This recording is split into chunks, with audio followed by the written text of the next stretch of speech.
a gente diz que a blockchain, você tem uma máscara na frente do dono da carteira, então a gente não consegue saber quem invadiu a tua carteira. Mas isso não é 100% verdadeiro. E por que eu vou te dizer isso? Existe como, a partir do momento que você sabe o número da carteira de alguém, você consegue ir rastreando através de programas, de plataformas, para saber o que está sendo, da que maneira que está sendo distribuído esses ativos. Então a gente conseguiu fazer um rastreio e a partir do momento que chegou numa exchange, ou seja, numa corretora centralizada, como que você faz? Abre a tua carteira lá. Você põe tua cara lá, tira uma foto segurando teu documento, tem que mandar teu endereço. Então eles têm todos os teus dados lá na corretora centralizada.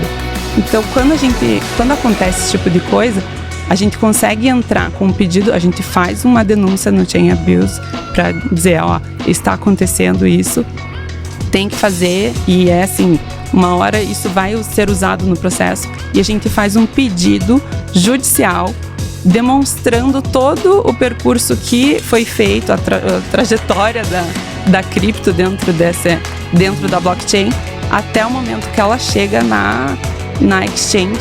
As eleições americanas vão ter um impacto de curto prazo, eu acredito que bem forte no mercado. No médio e longo prazo eu acho que não. Mas no curto prazo, a gente tendo o Trump, né, que já várias vezes aí nos últimos meses fez discursos apoiando o mercado, né? Tanto é que foi até na conferência lá do Bitcoin nos Estados Unidos, né, que é a maior conferência do Bitcoin do mundo. E defendeu, falou que possui criptomoeda e que vai apoiar o mercado. Então, né, isso foi muito forte, né, as declarações dele referente ao mercado. E do outro lado a gente tem uma vice do presidente atual que perseguiu o mercado nesses últimos anos. Essa que é a verdade. Aí chegou o meu momento de entender o que estava acontecendo, né? Eu falei, meu Deus, eu preciso entender, porque a gente vai ter que entrar com o processo. Daí veio aquela questão. Aí peguei advogado. Como que a gente entra com o processo se nem os juízes sabem da existência da cripto? Ainda ninguém falava nisso. Então não tinha advogado que entendesse esse assunto, não tinha juiz, não tinha nada, ninguém. Era tipo um caso impossível quase. Ele olhou pra mim e falou assim, você vai ter que estudar isso, você vai ter que me ajudar? Eu falei, meu Deus do céu, como assim, né? What's the second best? There is no second best.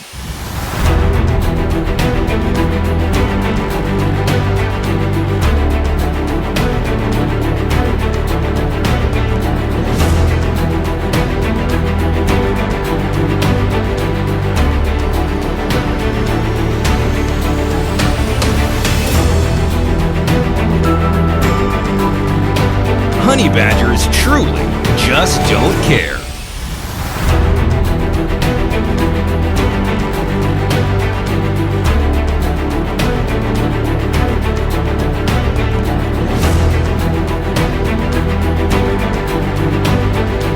Which one's the best crypto asset? Largest holders of Bitcoin. Does anyone know that? How about that? All your models are destroyed, completely devastated. Bitcoin goes to the moon.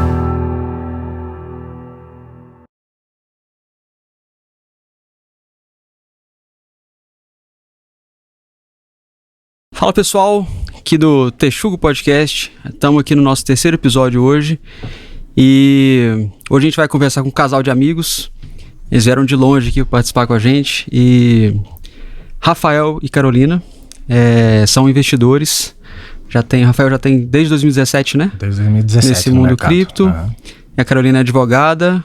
Acho melhor vocês se apresentarem, né? Vou começar pela Carol. Bom, eu sou advogada há 10 anos, a minha especialidade é em proteção de dados e privacidade e agora criptomoedas, porque estamos nesse mercado desde 2017. Então fui obrigada a aprender, entender melhor sobre o assunto. Legal. Rafael, sei que a gente conversa às vezes, sei que você é investidor há algum tempo. Eu invisto, eu sou administrador de formação, mas eu tenho negócios voltados pro agro, né? Tenho fazenda no Pará, no Paraná. Tem uma indústria também de nutrição lá no Pará. E desde 2017 eu invisto no mercado cripto e de lá para cá sou um aficionado. Desde o início comecei a investir e sempre gostei muito, né? Desde o começo e assim como você, né? Você começou, tem menos tempo do que eu. Mas você deve saber a sensação, né, que eu tô falando. Você deve ter sentido a mesma coisa quando você entrou no mercado e começou a estudar. É o famoso... como é que é o... Rabbit hole, né? O buraco do coelho ali da Alice, né? Você entra e... parece que você tá num mundo paralelo. Exatamente. E a informação nunca para de chegar. Sempre sabe que ainda precisa aprofundar mais. Na verdade, todo dia tem uma coisa nova, né, acontecendo no mercado cripto. Esse que é o interessante, né? É uma revolução e constante, né, diária. Então isso é bem... Isso que eu acho que foi uma das coisas que eu fiquei bastante interessado, foi isso. É esse aprendizado diário, todo dia acontecendo alguma coisa nova, alguma informação nova, algum aprendizado novo que a gente sempre tem para... E é aquela sensação que parece que você sabe alguma coisa valiosa que o resto do mundo não sabe ainda, né? Você fala, mas cara, como que as pessoas não sabem isso ainda e tal? Exatamente. A gente se conheceu, eu acho que era no 2019 lá no Pará, né? Eu acho que foi por aí. Foi mais ou menos isso. Foi antes da pandemia, né? Foi antes da pandemia. Então, se você entrou no mundo cripto em 2017, naquela época você já estava comprando, então. Já estava. E eu nem imaginava, eu sabia que você era do ramo agro e tudo. Esse tipo de coisa a gente não conta nessa mesa. A gente fica escondendo o jogo. Contar, né, cara? Vão julgar a gente. Quando investe em cripto. É verdade, alguns sim. anos É um ET, né? Uma pessoa de fora do planeta. E o que a Carol falou é interessante, que esses dias eu até comentei com alguém que o melhor dos mundos é quando você sabe a tecnologia, sabe o que está vindo no futuro, você tem, já está exposto, mas ninguém sabe que você tem, né? Assim, é a forma mais segura, né? Apesar que muitas vezes não tem como a gente manter isso guardado por muito tempo, né? E eu sei que por você estarem nesse... questão do mercado tradicional, do agro e outros investimentos mais tradicionais, eu nunca imaginava que você já estava em cripto ou Bitcoin ou outras moedas. Talvez a Carol tenha entrado também por ver ele indo por esse meio, né? Não sei. Foi ele que te levou. Ele que me levou. Tá. Porque passamos aí alguns perrengues. Bom, quem está inserido no mundo cripto sabe que é um mundo ainda muito inseguro da forma em relação a golpes, porque a gente tá aí suscetível a isso. Mas em relação a blockchain e todo o sistema que que gera tudo isso, é muito seguro. Então, assim, existem esses dois lados. Na verdade, quando ela fala em golpes, todo o mercado que envolve parte de finanças, né? Você está suscetível a golpes, né? E o mercado cripto, como é uma coisa que envolve dinheiro, você também está suscetível a golpes, né? Às vezes as pessoas acham que só o mercado cripto, pelo monte de pirâmide que vem acontecendo nos últimos anos, principalmente no Brasil, acho que saiu uma reportagem fantástica esses tempos. Aí eu acho que o golpe envolvendo pirâmides financeiras no Brasil chegou a 200 bilhões, alguma coisa assim, de golpe, né? Em algumas, não foi só uma, né? Foram várias, né? Então as pessoas acham, não, é só no mercado cripto. Não, no passado, se você for ver, teve várias situações, né? Telex Free, entre outras. O Madoff lá nos Estados Unidos, né? Madoff nos Estados Unidos, que é Bebum aqui no Brasil também. Teve aquela que a gente conhece bem lá do Goiás pra cima, que é da Avestruz. Exatamente. Cara, então, alguns tropeços do caminho me fizeram seguir esse caminho de estudar e entender a fundo, pra entender, né? Eu falei, meu Deus, ele tá investindo pesado nisso, então eu preciso entender. E assim, só pra deixar claro, assim, eles são casados. Eles são casados já há quanto tempo já de casamento? 7 anos casados e 16 juntos. Então é natural que vocês tenham que compartilhar essa preocupação e o patrimônio da família e tal. Exato. É até muito diferente do meu caso, né? Que eu não tenho um cachorro pra prestar contas, então já tô voltando a casa, já piorando tudo, já. tá no mesmo caminho, então. Eu já posso ser mais irresponsável, né? Mas, até pra deixar claro o pessoal de casa, então, o nosso podcast, ele é focado, até pelo nosso símbolo aí, é focado em Bitcoin. Pois é, porque o que seria o Texugo? O texugo é um... Eu esqueci a espécie dele lá, o nome técnico, mas ele é meio que um bichinho ali da classe dos gambazinhos e tal. Só que ele é um animal bem silvestre, da selva mesmo, assim. Uhum. Ele é encontrado na África, no norte da África e na Ásia Oriental ali. E já há algum tempo, a comunidade Bitcoin elegeu ele como mascote do Bitcoin. Uhum. Porque ele tem algumas características. Eu fiquei sabendo disso por você. Você me contou esses tempos, eu não sabia, cara. Tô no mercado tanto Olha tempo, só. Eu não sabia. Não, muita gente não sabe. Eu também, assim, alguma coisa eu vi em algum lugar, eu falei, o que é esse bicho aqui? Aí eu dei uma pesquisada. E por saber que muita gente não sabe, eu percebi que a galera dá pouco valor a ele. E ele é um bicho, quais são as características dele que fazem ele ser comparável ao Bitcoin? Ele foi descrito pelo livro dos recordes como o animal mais destemido do mundo animal. Às vezes a gente foca muito em leão e esses outros bichos mais agressivos e maiores, só que ele foi eleito o animal mais destemido. Ele tem um porte pequeno, mas ele tem uma carapaça de pelo assim bem espessa. E ele tem... Você falou, eu pesquisei, fui pesquisar isso. Você viu, né? Ele é tipo um predador da espécie ali, né? É um predador, e é um verdadeiro B10, né? O animal fodão que fala, né? Porque ele tem como se estivesse no instinto dele um propósito de vida, que é caminhar e encontrar o mel. Por isso ele é texugo do mel. E aí nesse roteiro da história, das pequenas aventuras que ele faz para encontrar o mel ou pro destino que ele tem que chegar, ele vai encontrar cobra venenosa, leão, e ele não tá nem aí. Por isso que muitas vezes a gente vai ver quando fala do Bitcoin, que o Bitcoin não tá nem aí. O governo tal baniu mineração. Bitcoin don't care, né? Não tá nem aí. Isso já aconteceu em vários lugares, na China, né? Vários. Alguns anos atrás baniram a mineração lá e agora depois voltou, né? E volta mais forte. É impressionante. Então o texugo, ele não tá nem aí, ele espanta, ele briga com os leões, espanta esses bichos. Ele tem uma imunidade bizarra, ele é livre e ele tem uma imunidade bizarra a veneno de cobra. Pra você ter ideia. Então a cobra pica ele, se a cobra mataria alguns outros mais, ele não morre, ele dorme os 2 dias, fica lá, depois acorda. Aí ele acorda assim e continua andando. É bruto mesmo.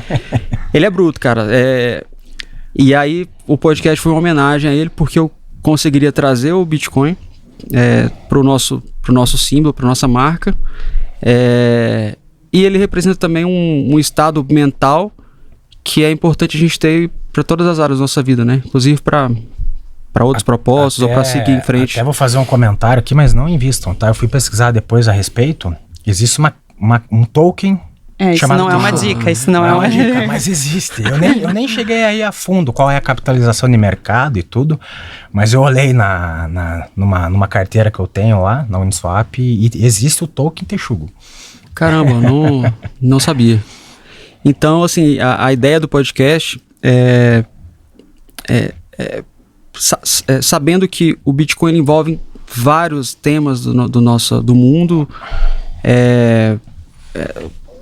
e vários outros temas tocam o Bitcoin de certa forma, quando a gente fala em economia, em cultura, em preferência temporal, em vamos supor, responsabilidade fiscal, por exemplo, de um governo, tudo isso toca o Bitcoin de certa forma. Então o podcast está aqui para isso, para falar sobre Bitcoin, falar sobre o mundo, falar sobre a vida, uma história pessoal de alguém, por exemplo, que pode representar de certa forma todo esse conceito.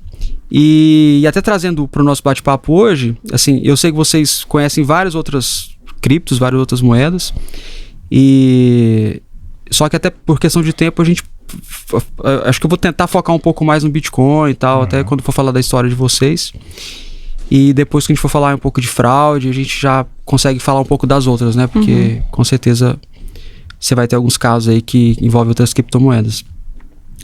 Mas voltando, assim, à história de vocês, uma curiosidade que eu sempre tenho com todo mundo que vem aqui.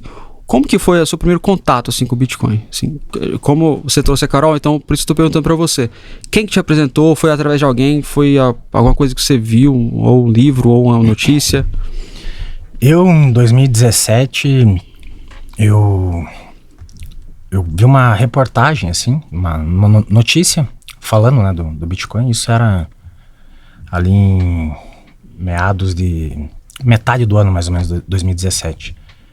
Bitcoin acho que estava valendo em torno de, não vou lembrar de cabeça agora, mas acho que era $1.000, $2.000, mais ou menos. E eu falei, pô, caro, né, cara?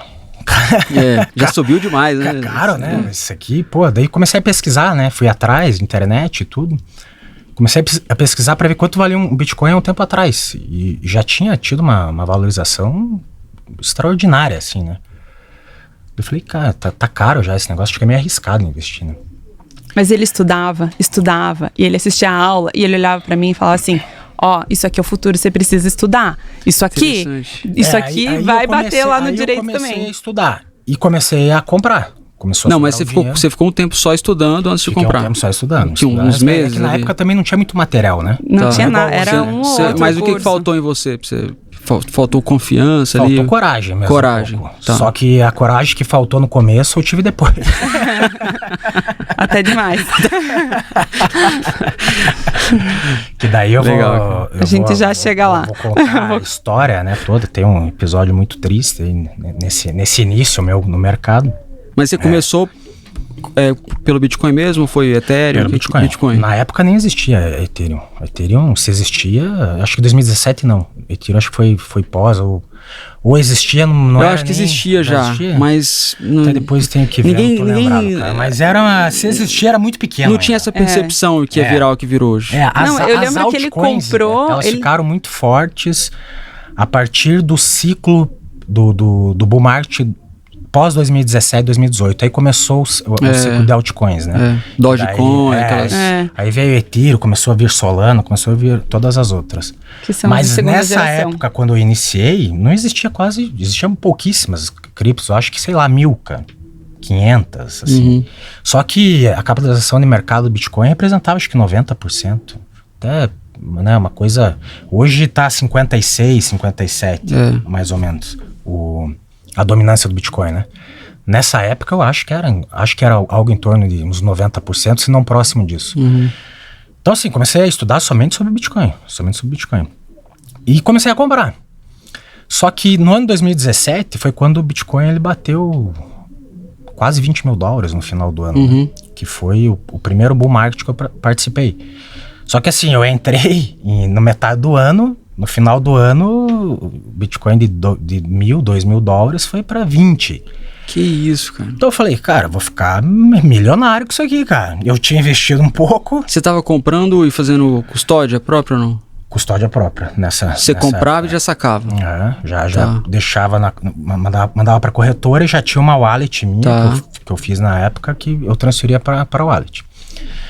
E aí fui comprando, aí começou a entrar dinheiro e eu comecei a comprar, fazer preço médio. E meu preço médio era muito baixo, cara. Então quando chegou no pico do bull marketing, tipo, eu tinha investido uma grana, já tinha feito, acho que sei lá, 5, 6, 7 vezes, sabe? Em 6 meses. Então eu falei, cara, descobri a mina de ouro, né? Descobri o pote de ouro aqui. E eu investi um capital, de certa forma, até que não era tanto na época, fiquei com muito dinheiro, cara. Só que daí, pós topo de bull marketing, o Bitcoin começou a cair, né, nos próximos meses. Tanto é que em 2018, daí veio o bear market, começou a corrigir e tudo. E eu, nesse tempo, eu conheci, na época, tinha o Bitcoin Banco em Curitiba. Os caras já estavam muito grandes, era uma empresa que tinha 7 andares num prédio comercial lá em Curitiba. Só o microfone aí pra não ficar... E assim, tinham vários assistentes e tudo, os caras iam atrás de você e falavam, não, coloca teu Bitcoin aqui, você aplica teu Bitcoin, a gente te dá 1% ao mês de retorno e tudo. Cara, como pra mim era um negócio novo, e esses caras tinham uma estrutura muito grande, eu fui lá e, tipo, comprei a ideia. Falei, não, tô com meus Bitcoins aqui. Eu, na época, eu cheguei a ter 30 Bitcoins. 30 Bitcoins, 30 cara. Bitcoins. Eu cheguei a... Cara, 30 Bitcoins é o que eu sonho. Eu fecho o olho assim. Foi um investimento... Vou chegar lá. Cara, foi um investimento total, assim, em torno de uns 400 mil que eu coloquei. Assim, investimento de dinheiro meu. No total, né, fazendo... Só que isso daí chegou em 2018, mesmo com a queda que teve em 2018, eu ainda tava muito na frente, né? Porque eu comprei muito barato, né? E aí eu peguei esses Bitcoins e coloquei nesse banco.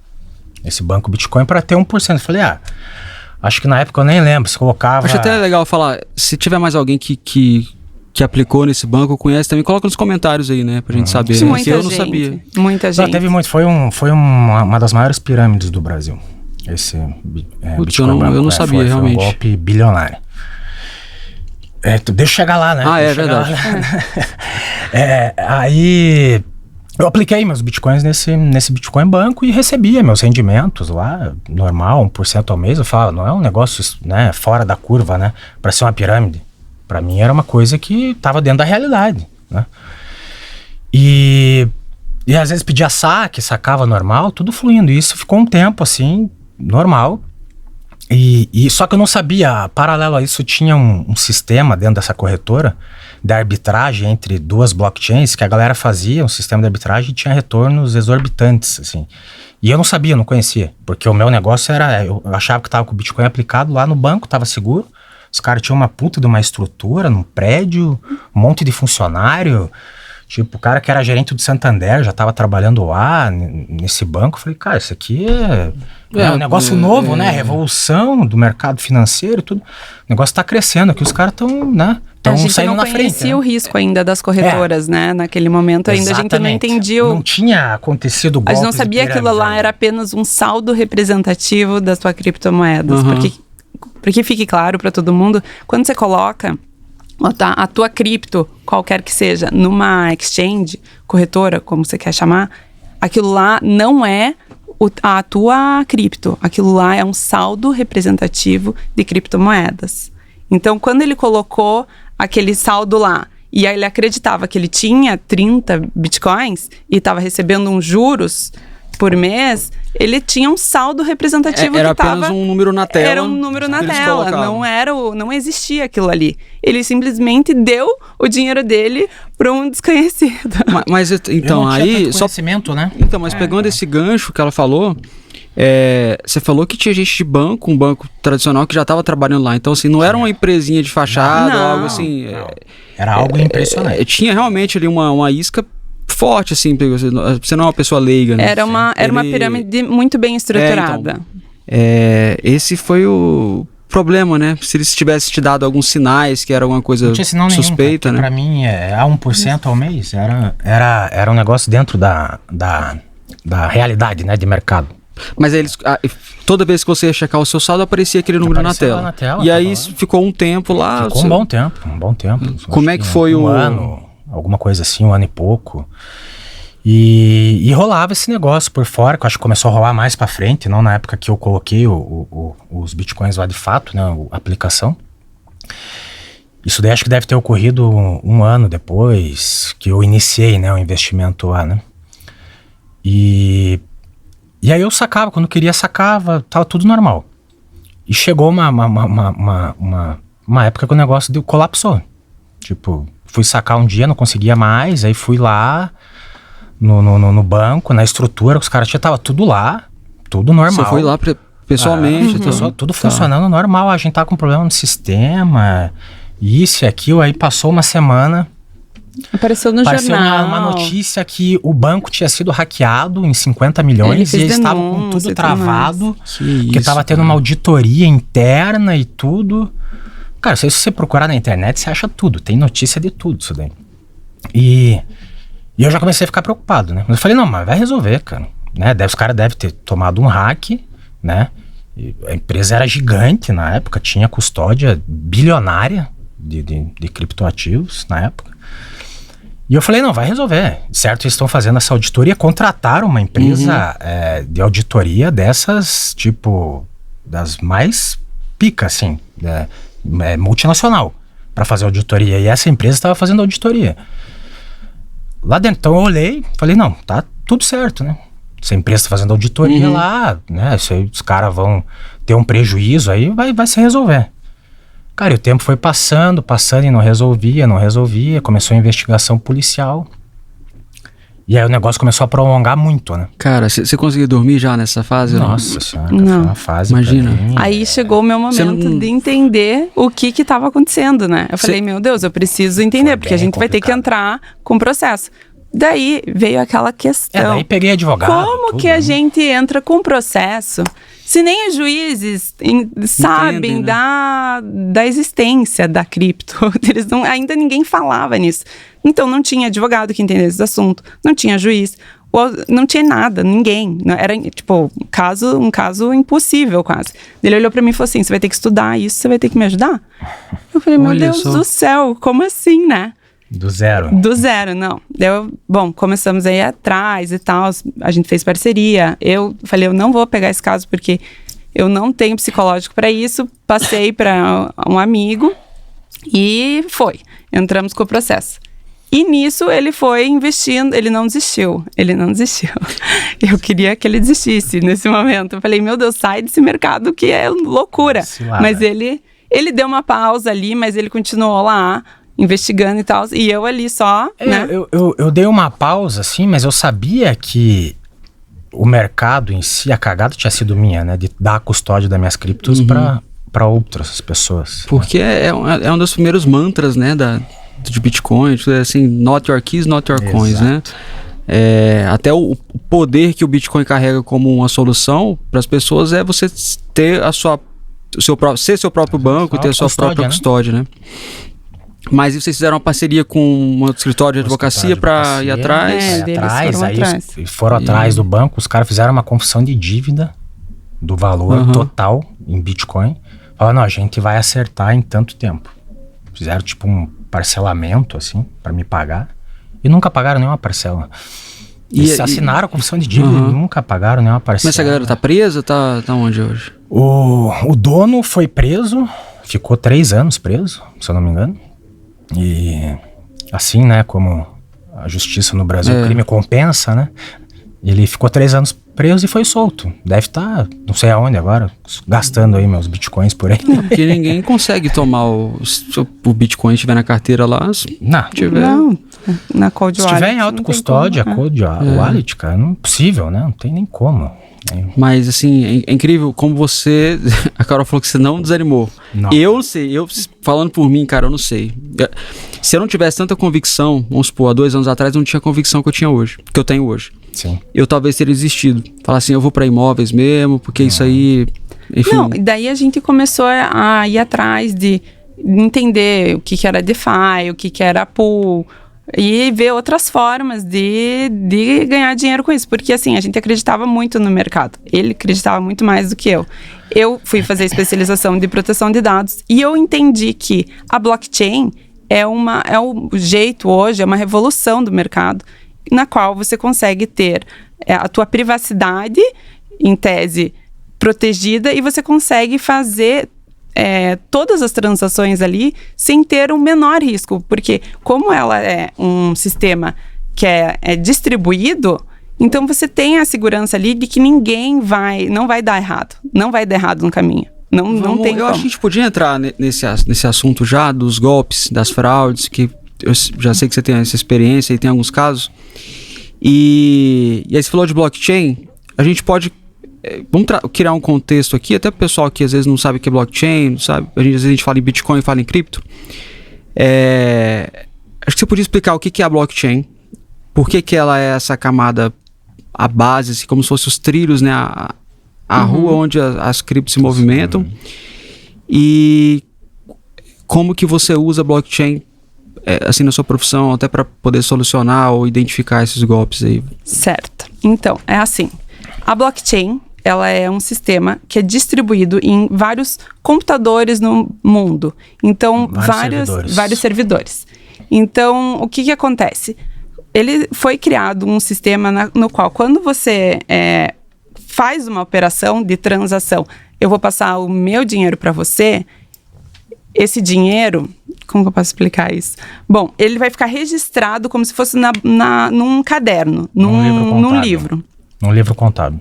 E todos esses servidores, todos esses computadores espalhados pelo mundo, eles estão disputando quem consegue mais rápido solucionar o problema matemático para registrar essa transação no livro. Aí Aí surge a hash, que é como se fosse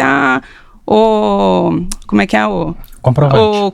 a digital. Então aquilo lá é o comprovante, não é alterada. E cada vez que abre-se uma nova página desse livro, ele é uma nova, faz um novo cálculo matemático. Então todo mundo começa a disputar e quem fizer mais rápido vai ganhar a taxa e eles vão comprovar a hash anterior, da página anterior. Então o bloco, a hash vai sair com o bloco anterior e o novo. A hash vai sair com o novo número comprovando a hash anterior, entendeu? Entendi. Então sempre vai ter nunca vai dar erro porque sempre vai comprovar a anterior. Então... Entendi. Eu gosto de pensar, então, pegando o que você falou, como se fosse um grande escritório contábil mundial. Exatamente. Que faz as anotações assim, ó, saiu o Bitcoin dessa carteira para essa carteira. Então ele anota e carimba. Esse carimba, vamos supor, é a hash. E é um sistema transparente. Sim, qualquer pessoa pode olhar lá e ver mas ele é pseudo-anonimizado, porque o que acontece? É como se você tivesse uma máscara no seu rosto. Então, todo mundo que entrar lá na blockchain vai poder ver toda a transação que acontece.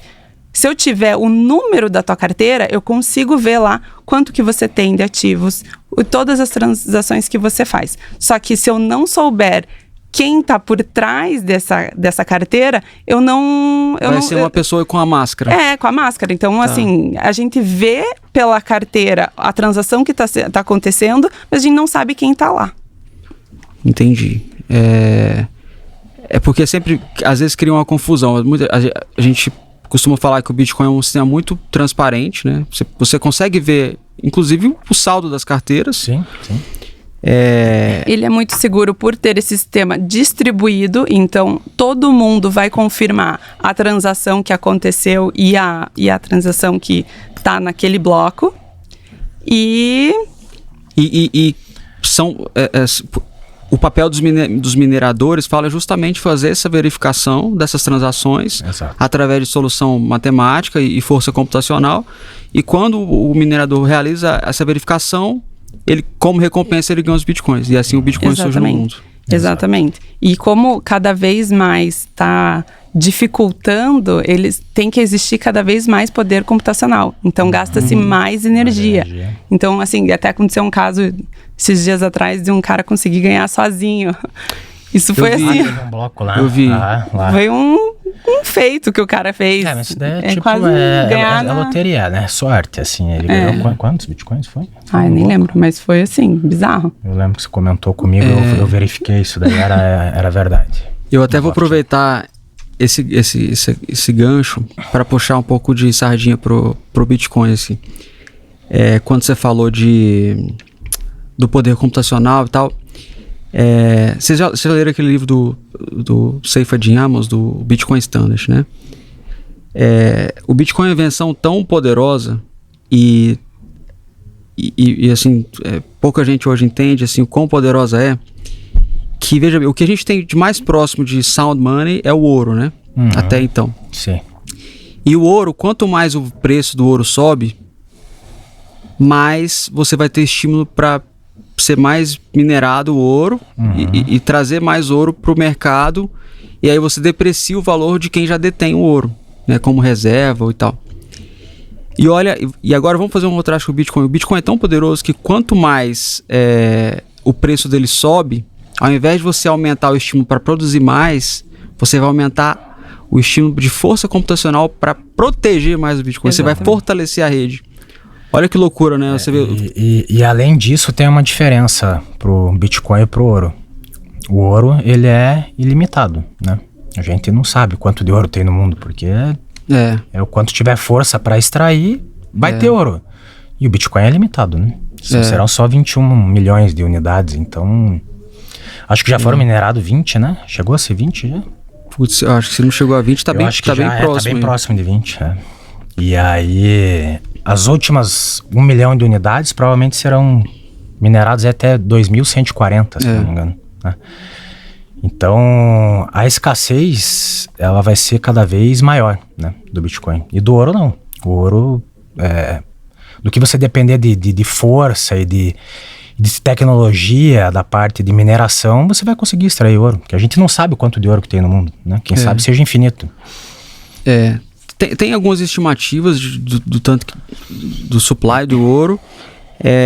Tem também estimativas do fluxo de ouro que chega, ouro novo que chega para o mercado. E aí, lendo o livro também, uma coisa que eu fui prestar mais atenção na segunda vez que eu li foi o grande problema do ouro, apesar dessas características que ele tem que fazem dele uma reserva de valor boa. Forte. O problema dele é que ele é uma reserva que é facilmente manipulável e controlada pelos governos. Então, por muito tempo a gente teve um período na humanidade que o ouro foi a reserva de valor, o sound money ali. Sim, era o lastro, né? Era o lastro. De muitos governos. E foi justamente por isso foi um período de grande evolução na economia, no mundo e tal. E depois, por alguns eventos aí no mundo, os governos sequestraram esse ouro e emitiram as moedas que a gente tem hoje, que são as fiduciárias. Das Fiat, né? E enganando o mundo, enganando as pessoas e fazendo a gente estar no mundo que a gente está hoje, né? Cheio de problemas, né? E controlado também, né? E controlado, dessa forma eles conseguem controlar, né, a população. E Controlam a população. E essa é a grande virada, né? A revolução que o Bitcoin está trazendo é justamente essa, você ser livre para transacionar entre países. Você pode estar lá na Alemanha, eu no Brasil, eu consigo fazer a transação para você. Transação de 1 bilhão sem em minutos, ninguém, né? E sem nenhum, sem o governo. Já pensou? E sem ter o governo mordendo de alguma maneira, né? Nenhum governo, nem o da Alemanha, nem o daqui. Ninguém vai conseguir controlar isso, a transação que a gente faz. E aí vem também a questão do risco, né? Que se alguém conseguir violar a tua carteira, invadir a sua carteira e saber ali a tua frase secreta, eles conseguem, a gente não consegue saber para quem foi, né? Para quem que pegou essa... Na verdade, a frase secreta da Wallet, ela é a chave do cofre, né? Então, toda carteira tem essa frase secreta. É até engraçado, eu fui num evento que tinha um workshop lá que eles me falaram uma coisa bem que eu ainda não tinha sacado ainda. Normalmente, na nossa carteira, a gente guarda o dinheiro, né? Mas em termos de cripto, na carteira a gente guarda a chave. Exato. E essa chave que tem o dinheiro, né? Essa chave que tem acesso ao cofre.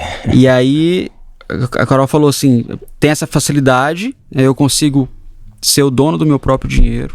Nenhum governo tem ingerência ali, mas eu tenho que ter a responsabilidade de saber que eu não posso vacilar, que a segurança depende de mim, a privacidade vai depender de mim, a segurança. E então, assim, até é bom te perguntar isso. Hoje tem várias formas de você ter Bitcoin. Você pode ter a custódia, você pode comprar um ETF. A minha opinião é que existe um ideal, mas não é para todo mundo, talvez. Né? O que você acha disso, assim? Por exemplo, se sua tia lá, sei lá, 60 pessoas de 60 anos, está acostumada com a poupancinha e fala, eu quero ter Bitcoin. Eu não sei se eu recomendaria a forma de, tem a sua custódia. Eu acho que, inicialmente, a pessoa que vai começar, igual se fosse eu lá atrás, 2017, né? Fosse hoje, fosse começar no mercado, eu compraria o ETF de Bitcoin. Então, eu também gosto dessa ideia do ETF. Seria assim, para começar, né? Até entender o mercado e tudo, não quero perder. Tem perspectiva de alta nos próximos meses. Não quero perder essa pernada de alta aí que pode acontecer. Mas não entendo nada, nem como é que faz para comprar na corretora, né? É muito complexo para mim. Eu acho que o ETF é um caminho mais fácil, mais seguro, né? Eu também. Aqui no Brasil já tem alguns, né? Não é tão difícil. Tem. E as maiores gestoras do mundo hoje estão com ETF de Bitcoin nos Estados Unidos, né? Em todos os lugares do mundo. Aí hoje, nos principais centros financeiros, você já consegue ter acesso a esses ETFs de Bitcoin, né? Então, é uma coisa que hoje você consegue ter um acesso mais fácil do que alguns anos atrás, né? Porque alguns anos atrás você tinha, de fato, ter que comprar um Bitcoin. Aí você... Tem corretora, wallet, é um processo mais complexo um pouco. Né? Quando você estava comentando do episódio aí da fraude e tal, quando vocês descobriram, né? eu até te perguntei se você conseguia dormir bem, porque eu tive um episódio, cara, esse ano, já vou dar o disclosure que não teve nenhuma catástrofe não, mas foi um susto grande. Eu tava num momento de compra de Bitcoin ali e meio preocupado com o preço. E eu tava com dinheiro para entrar, tava traçando uma estratégia para sair um pouquinho e depois comprar mais barato, né? Não sei, uma besteira minha talvez, de tentar acertar um pouco o time ali do preço. E aí, o que eu fui fazer? Na minha carteira, eu fui fazer a conversão de Bitcoin para o USDC. Eu não fui vender numa corretora. Eu falei, eu converto aqui para o USDC, espero um pouquinho e depois compro, né, mais barato. E aí eu fiz essa conversão, um volume razoável assim, e o negócio, o meu saldo do Bitcoin sumiu e o do USDC não aparecia. Ficou umas 3 horas. Na tua wallet? Na minha Direto wallet. Na wallet? Porque eles têm uma parceria com uma corretora que faz essa conversão. Faz, aham. E aí, ou seja, nem eles se responsabilizam, porque eles mandam para outro sistema fazer a conversão e tal. Só que aí o meu Bitcoin saldo sumiu e o USDC não aparecia, tava num limbo ali. Nossa. Eu falei, meu, cara, eu tava trabalhando, tava no hospital, deu uma taquicardia assim. O cara não consegue fazer mais nada direito. Né? Eu achei que eu tivesse perdido tudo mesmo. E até 2 dias antes eu tinha assistido uma palestra de um cara que foi colocar uns Bitcoins na Lightning para fazer rentabilizar e tal, e também perdeu vários Bitcoins e tal. Eu falei, eu perdi tudo, isso aqui é uma maior besteira. Vou comprar lote agora. E eu mandei mensagem no suporte lá da Ledger e tudo, e ninguém conseguia me dar muita resposta. Mas demorou quanto tempo? Demorou umas 2 horas, cara. Até que não foi muito. Mas foi... Quer dizer, pra você foi, Putz, né? foi você foi uns 2 meses. Foi. Não passava. E foi um susto grande, cara. E até eu fiquei pensando, cara, eu acho que eu não teria emocional pra voltar de novo, começar do zero de novo. Esse mercado, ele tem essas particularidades que você às vezes navega em águas que você não conhece, né? Igual essa situação, você não sabia.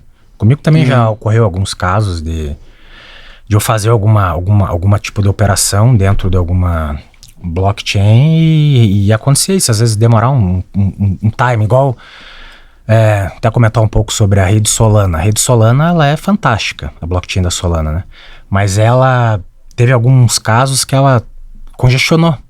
Ela opera 15 mil transações por segundo ou por minuto, não tô lembrado agora. Se eu não me engano, hoje é a blockchain mais rápida que tem. Só que por ela ter muitas transações dentro da rede, ela teve algumas vezes que ocorreu o congestionamento. Então, às vezes, você ia fazer uma transação lá numa carteira da Solana, mesmo, na rede Solana. Cara, às vezes demorava isso daí também, tipo horas, pra ocorrer a transação. E eu já passei por esse mesmo tipo de situação que você passou, só que no meu caso foi um congestionamento na rede. Entendeu? Às vezes o preço sobe demais da moeda, a Solana dá uma pernada de alta e aí começa a ter muita transação. Até quem gosta da rede Solana fala, cara, a rede Solana é fantástica, tanto é que eles fizeram até parceria com a Visa, questão de pagamento, meio de pagamento, tudo. Só que ela tem essa particularidade aí que às vezes ocorre esse tipo de problema na rede, sabe? No Ethereum, às vezes, quando o preço sobe, as taxas ficam muito altas, né? Muito altas. Aí também fica até inviável se fazer negociação. Não. Cara, eu cheguei a ver taxa de gás de Ethereum de $200, $300 pra você fazer uma operação. Nesses picos que dá de alta, assim, sabe? Então, é uma coisa que com o Bitcoin não acontece, né? O Solana deve ser, acho que já é a terceira já de capitalização de mercado. Hoje é o Bitcoin, Ethereum, das acho que entra sem ser stablecoin, né? Aí a Binance Coin, né, que é da Binance, né, BNB. Verdade. E aí vem a Solana. A Solana e a Binance Coin, elas têm oscilado ali no terceiro lugar. Às vezes uma tá na frente, às vezes a outra. Você se considera maximalista, cara? Em relação assim, até assim, esse termo, acho até bom a gente ser elucidado melhor, porque a gente sabe que o Bitcoin ele tá para resolver um problema, né? Que é o problema da inflação, que é o problema de você ter uma reserva de valor confiável para você depositar o suor do seu trabalho ali.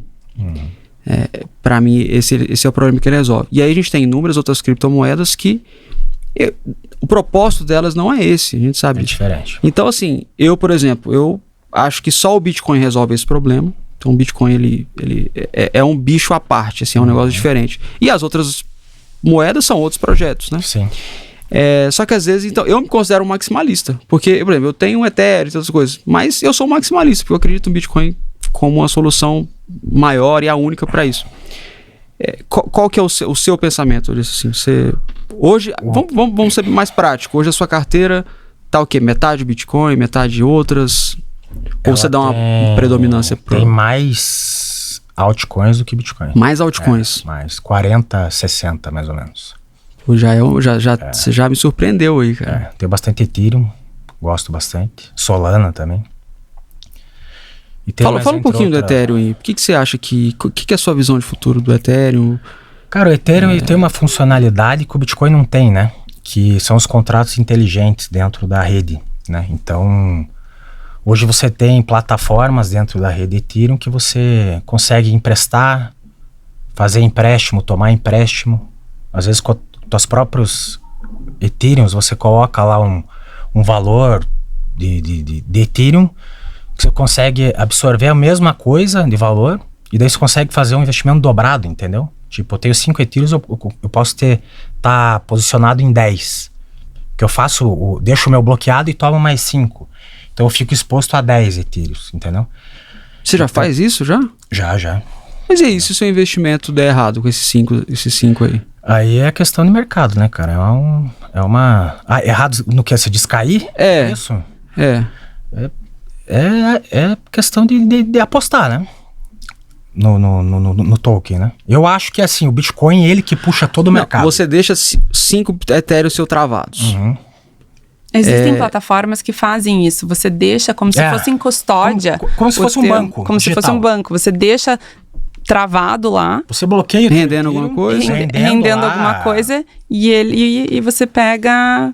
Por exemplo, você deixa 5 e pega 10, como se fosse uma garantia, entendeu? Uma garantia, que você deixa lá. Então, mas a garantia pode ser menor do que o que você vai pegar? Não. Você pega o mesmo tanto. É o mesmo tanto. Aí depende, varia de plataforma para plataforma, né? Cada plataforma trabalha de um jeito. Tá, mas é isso. Mas é que 5 vão estar lá bloqueados e você vai estar com a Então o benefício aí vai ser o rendimento que você vai estar exposto. Você fica exposto no Ethereum. Não que vai ser teu. Você vai ter que devolver pro banco uma hora. Entendeu? Tá, entendi. Querendo ou não, você vai estar exposto à valorização em 10. Exatamente. E você já consegue fazer isso de forma descentralizada. São plataformas descentralizadas. Que é isso que é o DeFi, na rede, DeFi. E na rede Solana também. É a mesma coisa, né? Existem plataformas de DeFi, só que com taxa bem menores, né? As taxas da rede Solana são bem inferiores à rede Ethereum, então talvez tenha sido mais atrativo nos últimos anos por conta disso. E aí, através dessas funcionalidades, dessas oportunidades que todo o sistema traz para a pessoa de conseguir se alavancar ou pegar um empréstimo, acho que foi essa a sua visão de falar, pô, isso aqui realmente é um negócio que tem futuro, acho que só vai crescer a demanda, o número de participantes dessa rede. Eu acho que a rede Ethereum ela tem mais funcionalidade. Eu enxergo assim, o Bitcoin como reserva de valor é melhor. Eu acredito que é uma reserva de valor mais forte.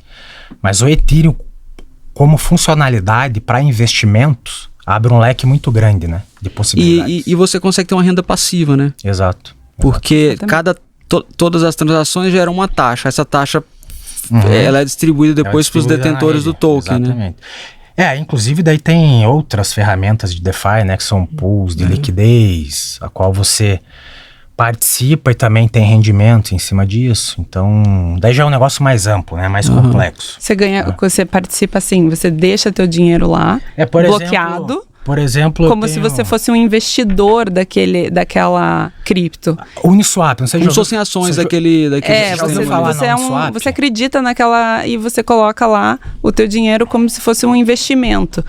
Eu acredito aqui e eles vão te pagando royalties por aquele valor que fica ali bloqueado, fora o rendimento que a a valorização do token, né? Eu vou te dar um exemplo, o Uniswap, já deve ter ouvido falar do Uniswap Wallet, né? Que hoje é um token deve estar com uma capitalização de mercado de, sei lá, uns 5 bilhões de dólares e tem um TVL, que é total de valor bloqueado em DeFi, de mais uns 3, 4 bilhões de dólares. Né? Então é uma plataforma que tem liquidez. Né? Os caras têm 10 bi, né, dentro do token.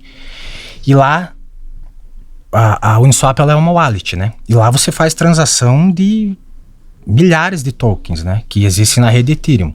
Na rede Ethereum, na rede Arbitrum, né? Nas segundas camadas do Ethereum também. Então lá você consegue participar de pools de liquidez. O que é um pool de liquidez? Um pool de liquidez é quando você gera liquidez para um token para as pessoas que estão fazendo a troca. Então, por exemplo, eu tenho 5 Ethereums e 5 outro token lá. Eu faço um par desse token dentro dessa piscina e toda transação que for feita desse par, eu vou ganhar uma fatia desse token, entendeu? Um rendimento. Então eu deixo lá meus tokens, estou gerando liquidez para a plataforma, que ela é uma plataforma descentralizada, né? Não é uma corretora centralizada que tem dono, uma plataforma descentralizada. Então faço um parênteses, por favor, pessoal, estudem o projeto. Se forem fazer isso, estudem o projeto, não simplesmente entrem e saiam clicando em qualquer coisa. Vê se existe a cripto, vê se o projeto é com pessoas confiáveis, se tem uma bem mais aprofundada, né, do porque mercado, não adianta né? ganhar o token e esse token não vale nada também. Exato. Você fica ali 2 anos ganhando essa recompensa, mas se o preço... Só que sabe qual que é o porque interessante da existem piscina de golpes liquidez? com essa intenção do pessoal ir lá, investir, colocar tudo e quando eles acreditam que ninguém mais vai investir, eles simplesmente tiram do ar. Tem que estudar o projeto, o que está entrando, mas o interessante da piscina de liquidez é que você não recebe só no token lá. Você faz uma piscina de liquidez de Ethereum e, sei lá, vou dar um exemplo aqui, Agix, que é um token que eu tenho de inteligência artificial. Eu recebo nos dois, eu não recebo só de Agix, eu recebo Ethereum, metade Agix, tá. entendeu? Entendi. Então, interessante é isso, que você não está recebendo só do token lá, porque daí você vai aumentando a oferta desse token e ele tende a desvalorizar, né? Então eu recebo de Ethereum também, então, que é uma moeda forte, né? E muitos tokens, eles foram criados e estão dentro da rede de Ethereum, né? Muitos, a grande maioria, né? A grande maioria hoje dos projetos bons que têm fundamento, né? São dentro da rede Ethereum. Eu tenho uma ilustração na minha mente, assim, quando eu penso em Bitcoin e Ethereum, assim, o Bitcoin eu penso como um ouro, eu penso no meu cofre, no meu bunker que eu estou guardando meu patrimônio de forma segura. E o Ethereum eu penso, quando eu compro um token Ethereum, eu penso que eu estou ficando mais sócio de um grande cassino, né? Então eu sou dono do cassino, a galera tá lá jogando e as taxas desse cassino eu vou ganhar. E como todo cassino, tem o jogo que você manda melhor ou não, tem uns que realmente é só sorte, e aí tem que ter cuidado para saber onde você tá entrando, né? São muitos projetos ali, muitas moedas, né? Tem muita coisa. Sim, só colocando uma observação. O que puxa o mercado é o Bitcoin. Se o Bitcoin for cair, os outros tokens vão cair também. É muito difícil o Bitcoin ele cair, tipo, entrar no bear market. Se entrar no bear market, o Bitcoin vai cair, sei lá, chega a cair às vezes 50%, 60%, 70%. Cara, nenhum token vai subir no bear market, entendeu? E se for no bull market, com o Bitcoin, né? Eu acredito que tá no bull market desde o ano passado já, quando bateu 15 mil dólares, eu acho que foi o fundo e depois veio subindo. Né, isso é questão de daí já é um estudo mais macro, né? Que aponta para isso, né? Que o mercado. A gente pode falar disso um pouquinho no final, dessa questão de preço. Sim, e quais são as perspectivas. Um pouco da atualidade que a gente está enxergando. Eu queria contar que sobre essa forma de investimento, de colocar lá, investir em pools de liquidez, eu tive um cliente que é muito legal essa história. Conta aí pra gente. Até te perguntar de alguns casos aí de fraude. Não, essa sim vai ficar pra história. Esse cliente me procurou falando assim: Carol, eu fui hackeado, não sei como, descobriram a minha frase secreta. O cara entrou na minha carteira e tudo que tinha líquido, tudo que tinha ali solto, digamos assim, na carteira, ele conseguiu raspar, ele conseguiu catar para ele. Só que, como eu faço muitos stakings, que é investir nessas pools, ele ficava com o valor dele bloqueado em vários em várias pools de liquidez. Plataformas, exatamente. Uhum. Quando ele percebeu que o hacker entrou na carteira e começou a limpar, ele começou a bloquear tudo que ele via, o meu cliente. Porque ele falou assim, a forma que eu tenho de salvar nesse momento é bloqueando. Eu vou Bloquear É tipo, você faz um investimento num stake, numa pool, e daí tem um prazo mínimo pra você fazer esse resgate, entendeu? Mês, depende do projeto. Ele cada usou essa estratégia para salvar pra ali. segurar porque até cada ele projeto conseguir. tinha um porque prazo. nem ele mesmo ia conseguir. Exato. Né? Exato. Então, assim, cada projeto tinha um prazo. Ele falou assim, eu não sei como que eu vou salvar isso, eu vou procurar outra forma, mas eu vou bloquear aqui para tentar salvar uma hora. Ele me ligou e falou assim, Carol, meu dinheiro tá lá, grande parte tá bloqueada. Ele conseguiu roubar muita coisa, mas o grosso mesmo tá lá. E eu preciso resolver isso. E aí, existe uma forma que eu vim aqui para contar para você, que tem a gente diz que a blockchain, você tem uma máscara na frente do dono da carteira, então a gente não consegue saber quem invadiu a tua carteira.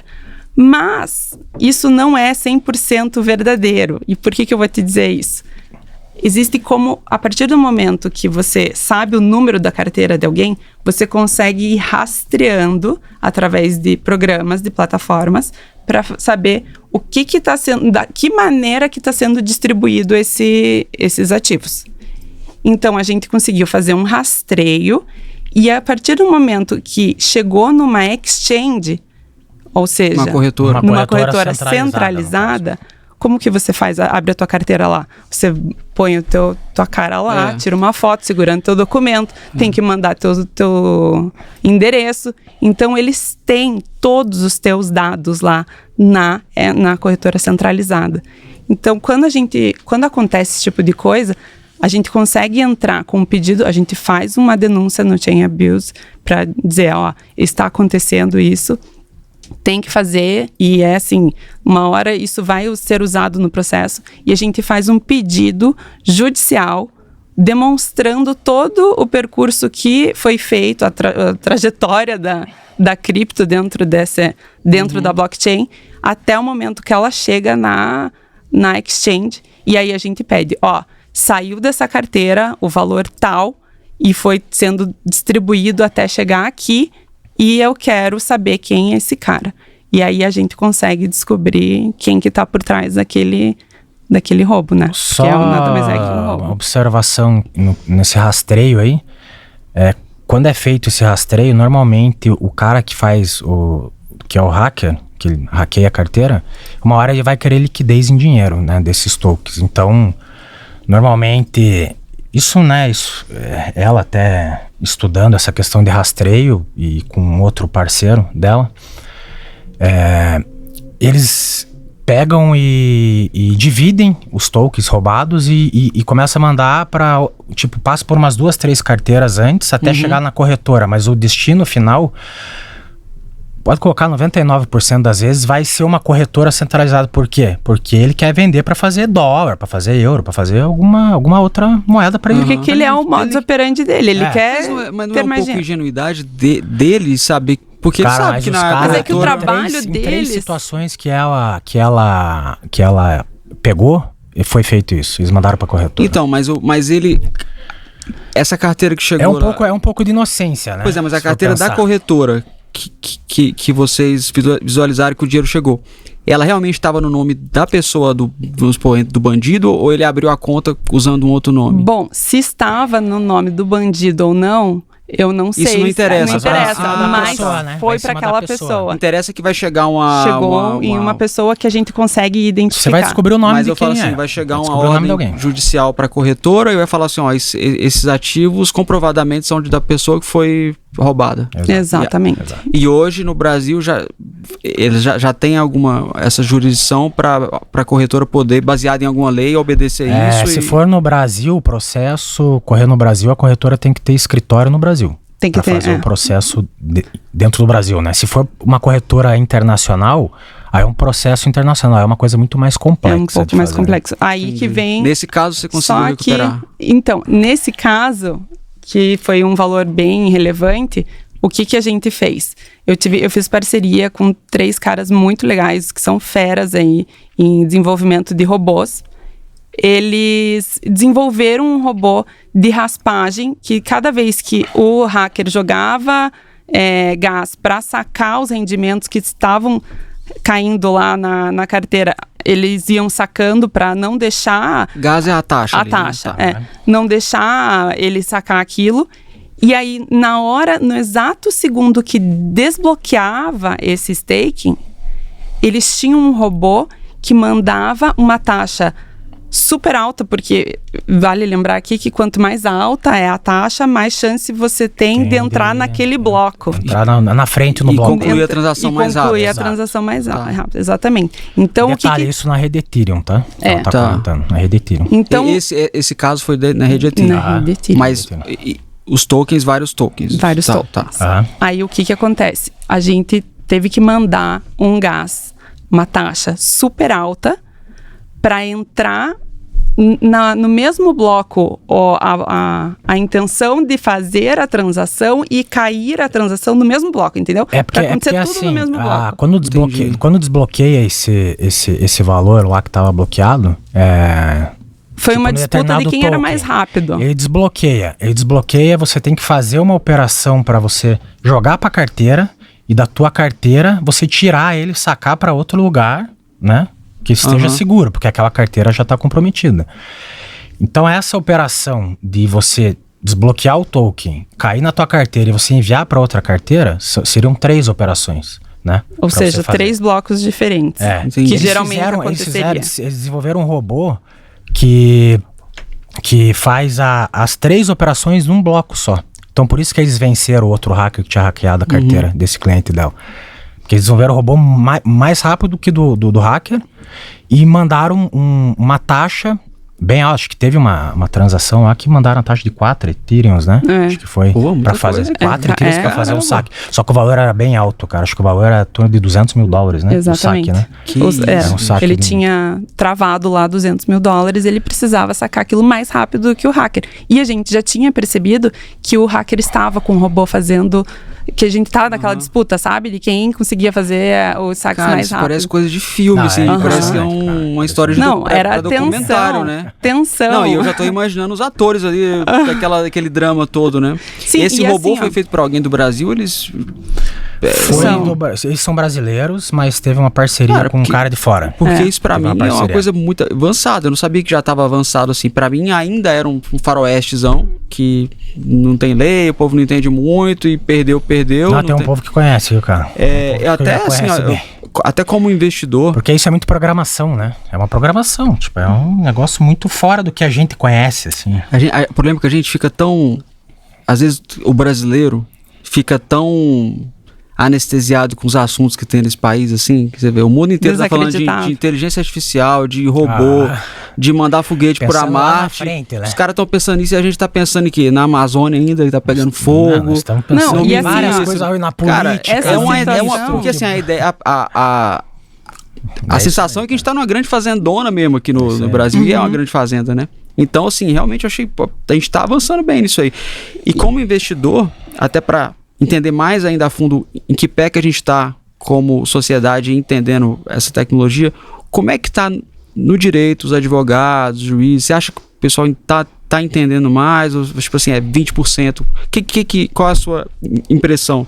Então, eu ao meu ver, Dos seus colegas. ainda está muito raso o conhecimento, ainda Muito baixo. falta muito para a gente estar num nível mais ou menos, sabe? Pouquíssimos advogados conhecem sobre o assunto. Pouquíssimos estão se especializando também. Pouquíssimos ainda.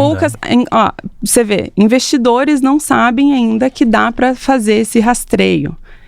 Imagine. Então, quem dirá advogados? O que tem acontecido? Às vezes, delegado entra em contato com a gente para perguntar, fiz uma busca e apreensão aqui, por algum acaso o policial sabia que aquelas 12 palavras era possivelmente uma frase secreta e daí às vezes o cara passa, né, falou, não, é realmente uma frase secreta, porque às vezes tá sob pressão ali e acaba contando.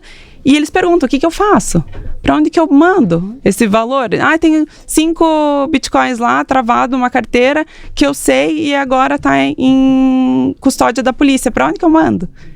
Os policiais não sabem o que fazer com isso. Então, assim... A gente tá aqui ainda tá hoje... engateando, né? Exatamente. Teve até um caso que a gente... Que foi... o delegado teve uma ideia muito boa de falar assim, não, vou colocar os 5 bitcoins que foram pegos lá na busca e apreensão, eu vou colocar numa carteira, numa paper wallet. Eu vou colocar porque vai estar segura e daí no momento que for necessário vender ou restituir, a gente vê o que faz. E aí, alguns meses, eles colocaram a frase secreta da paper wallet num cofre lá da delegacia e tal. Aí chegou o momento de ter acesso àquilo lá, quando o delegado viu, cadê os 5 bitcoins? Sumiu. Ele, meu Deus, entraram na delegacia. Quem é o policial que pode ter tido acesso? Quando a gente foi olhar, aquilo ali tinha sido raspado no bloco seguinte, que foi depositado na paper wallet. O que tinha acontecido?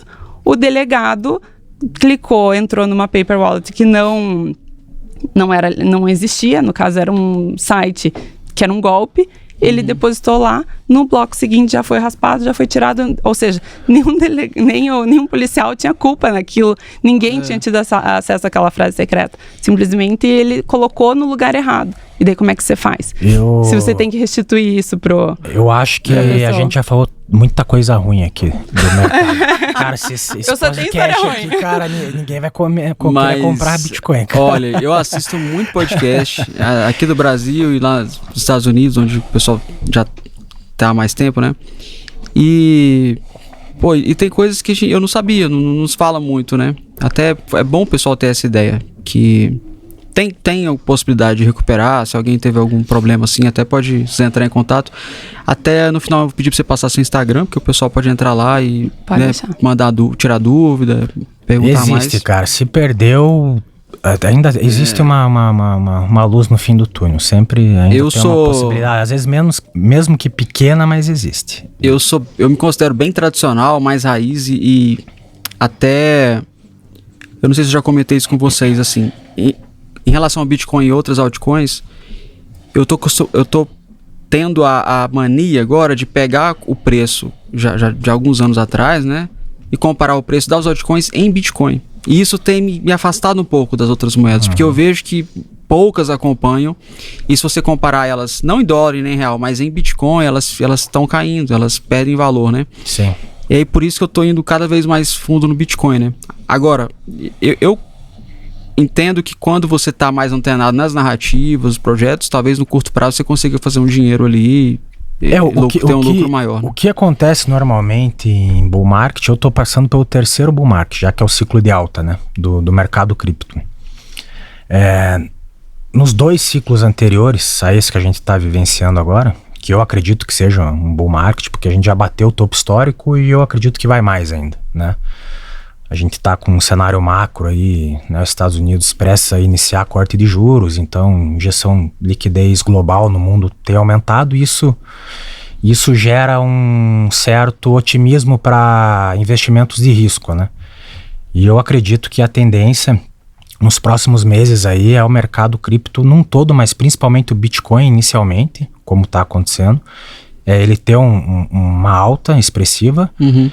E posteriormente a isso, nos 2 últimos ciclos, ocorreu a alt season, que é quando migra-se uma parte do dinheiro que está no Bitcoin e vai para as altcoins. Muita gente fica rica e isso ocorreu. Vê um entusiasmo. Exatamente, o cara ganhou muito dinheiro com o Bitcoin. Ele começa a olhar para o mercado de altcoins e fala, cara, isso aqui tá muito barato. Eu vou colocar um dinheirinho aqui para ver o que acontece, entendeu? E de repente começa um monte de gente fazer isso. Flui essa grana toda, esse capital para os outros projetos. Começa a hype, isso se chama alt season. Ocorreu nos 2 últimos ciclos, né? E aí, cara, é uma coisa que em 3, 4, 5 meses você vê criptomoeda subindo 300, 400, 500%. Por isso que você tem visto aí os últimos meses aí a própria, né, tem gente vendendo mentoria, ganha 1000%, ganha 1.500%. Porque os caras estão contando que isso vai acontecer. Agora, se vai acontecer, isso não é certo, né? Isso ocorreu nos 2 últimos ciclos de alta. Vamos falar do preço do Bitcoin? Vamos. Acho que nos últimos 12 meses ou 15 meses, o Bitcoin saiu de $15 mil para 60, vamos supor. 74, né? Que foi o topo ali. E aí a gente tá desde fevereiro nessa janela de desde 70, desde março 70, 73, 58. Tá nesse range aí, né? Nesse canal. Só que eu vejo as pessoas desesperadas na internet, chorando, achando que já era, né? E pessoalmente eu acho que isso diz mais sobre as pessoas do que sobre o Bitcoin, né? As pessoas querem a coisa rápida, querem valorização rápida. Quando você pega o pico ali também de 2021, que ele alcançou 60 mil, era um estado de... Esse pico ali, em 2021, que ele chegou a 63, você estava acompanhando de perto, eu não estava. Mas você vê, com certeza tem uma diferença daqueles $60 mil para esses $60 mil. Você consegue falar disso? Eu como acompanhei, é o terceiro ciclo pós-halving, né, que eu tô acompanhando.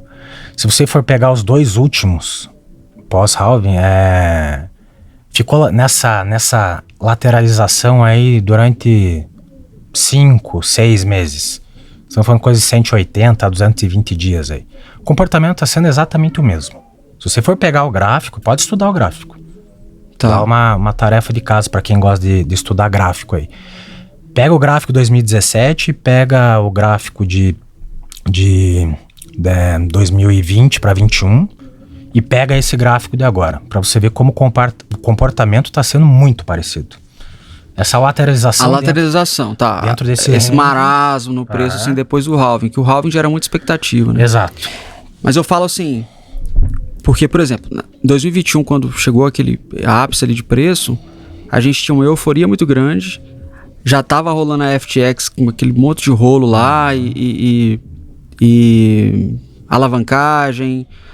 Talvez o preço tenha subido para um patamar que não era para ele ter subido, né? Pode ser, e também teve muita injeção de liquidez pandemia, né? O governo injetando muito dinheiro. Eu acho que isso ajudou bastante a ter uma alta muito rápida. E hoje a gente está nos mesmos 63, que se você olhar no gráfico, tá ali. Ele chegou de novo no 63, tá no pico.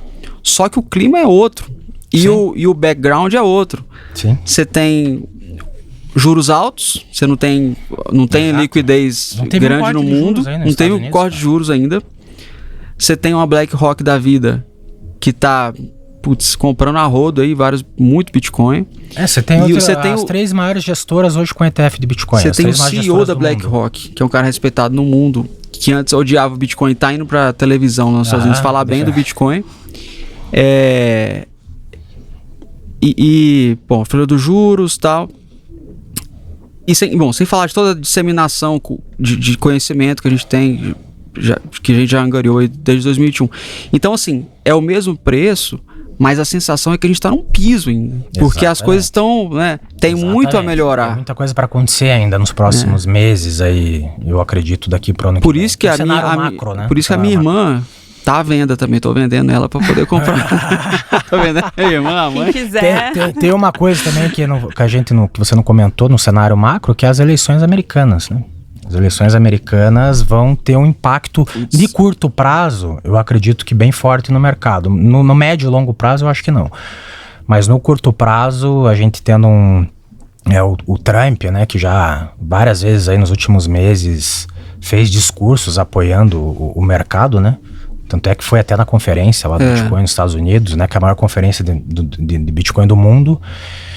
E defendeu, falou que possui criptomoeda e que vai apoiar o mercado. Então, né, isso foi muito forte, né? As declarações dele referente ao mercado. E do outro lado a gente tem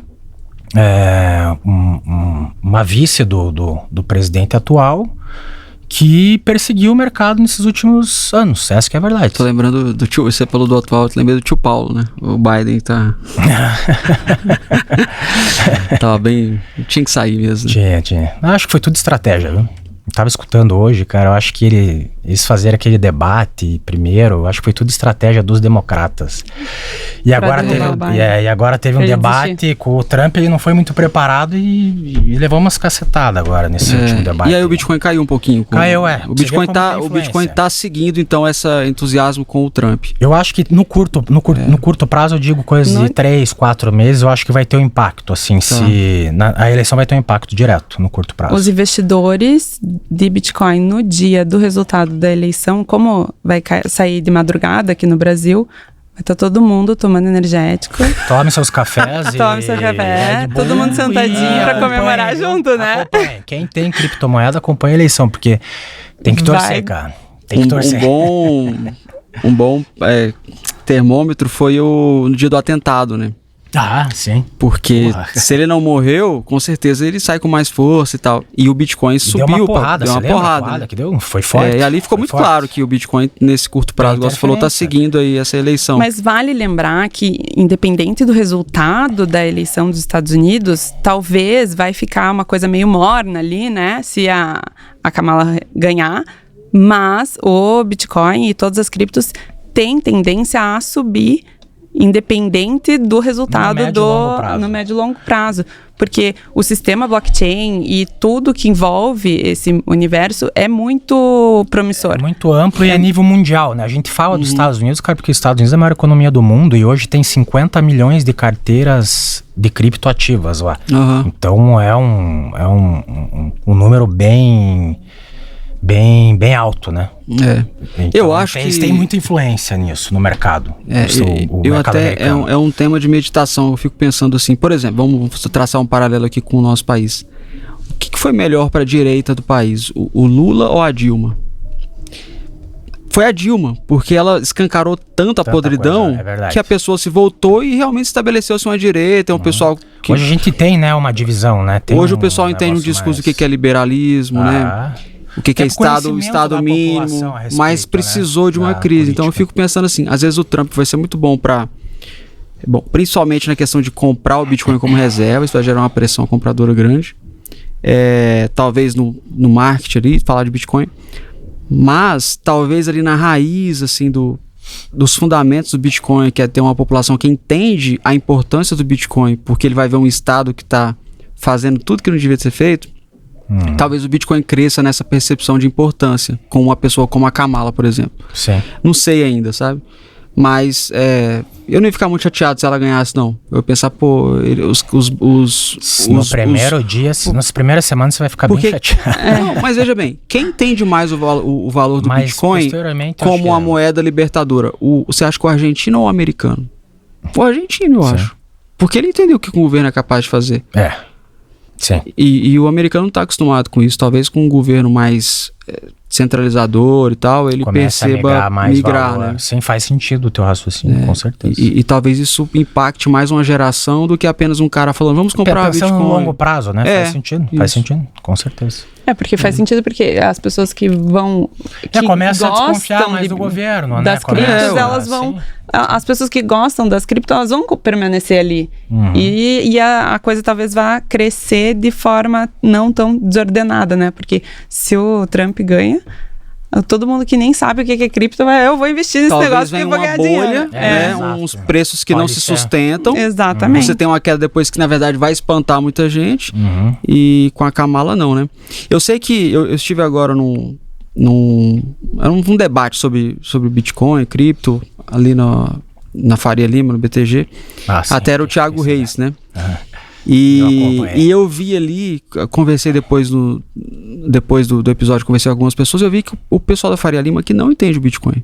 Eles não têm assim, esse entendimento do que é o Bitcoin. 1%. Coisas básicas, por exemplo, se você falar assim, o Bitcoin tem 21 milhões só de moedas que vai ter. Não sabe. Talvez 80% não sabem disso, né? Eles acreditam que uma hora alguém vai desligar uma tomada e que vai sair tudo. Ou acredito que alguém criou o Bitcoin e que vai tirar do ar. Gente, e que fique isso muito claro, que se metade do mundo tiver um apagão, a blockchain vai continuar funcionando, tá? Porque como é um registro distribuído, ela tá em vários computa- lugares do mundo.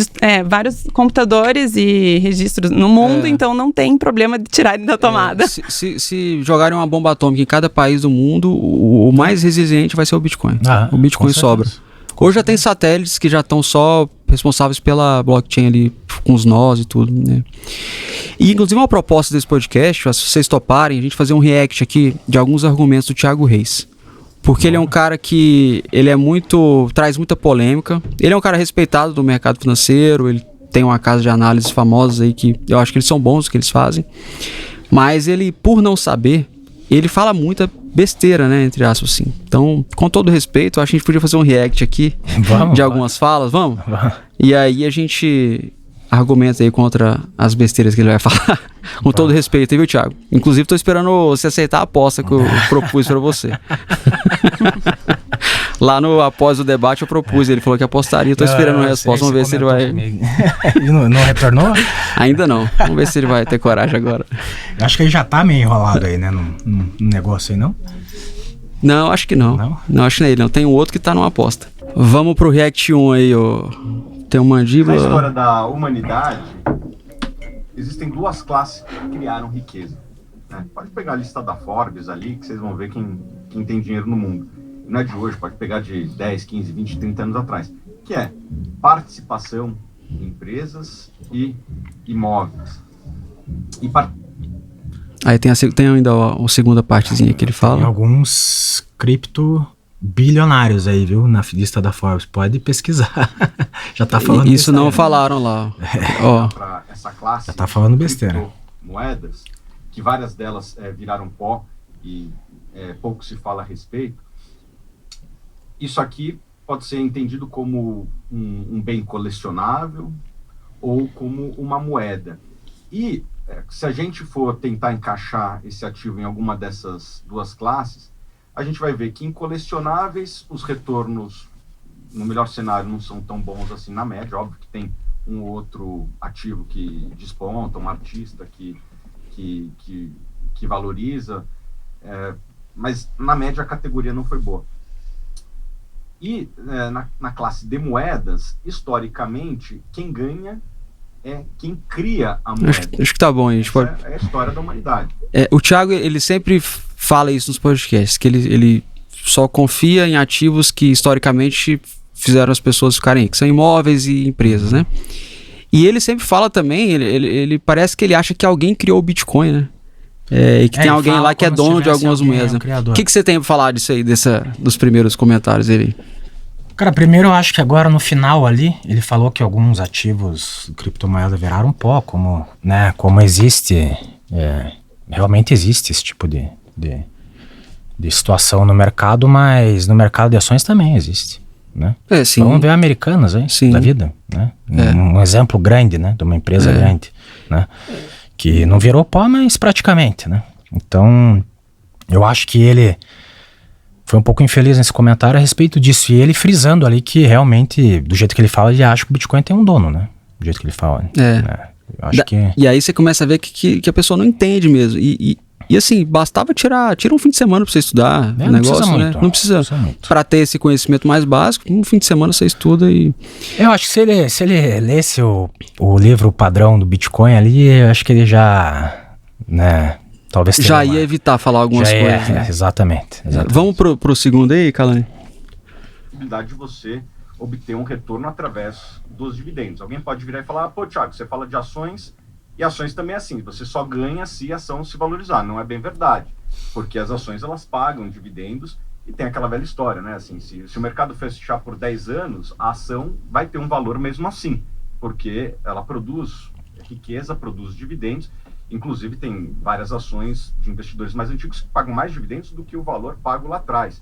E muitos investidores conhecidos sequer olham para o preço da ação, eles estão olhando muito mais o fluxo de caixa, dividendos que esses ativos estão pagando. Então, na hora que a gente vai para uma cripto, a gente só tem ganho se alguém pagar mais caro depois. Não tem outra forma de ganho. Não existe dividendos, não existe programa de recompra, é valorização se vir alguém pagando mais caro depois. Se é uma bolha ou não, me parece que se o único jeito de você ganhar é vindo alguém pagando mais caro amanhã, a resposta está aí, né? Em algum momento as pessoas vão se questionar, o último da fila vai chegar lá e falar, pô, eu não... Acho que tá bom aí. Vou vender para quem? E daí pode ser que tenha uma desvalorização. Tá bom. A impressão que dá é que ele acredita que é uma forma de pirâmide, né? A cripto. Não, exatamente. Ele acha que é, com certeza. Uma pirâmide. Mas ele precisava estudar, talvez, sobre Ethereum. Né? Ele falou ali em questão de dividendos. Tem na rede Ethereum, tem várias ferramentas ali que você consegue ter rendimento também. Ele...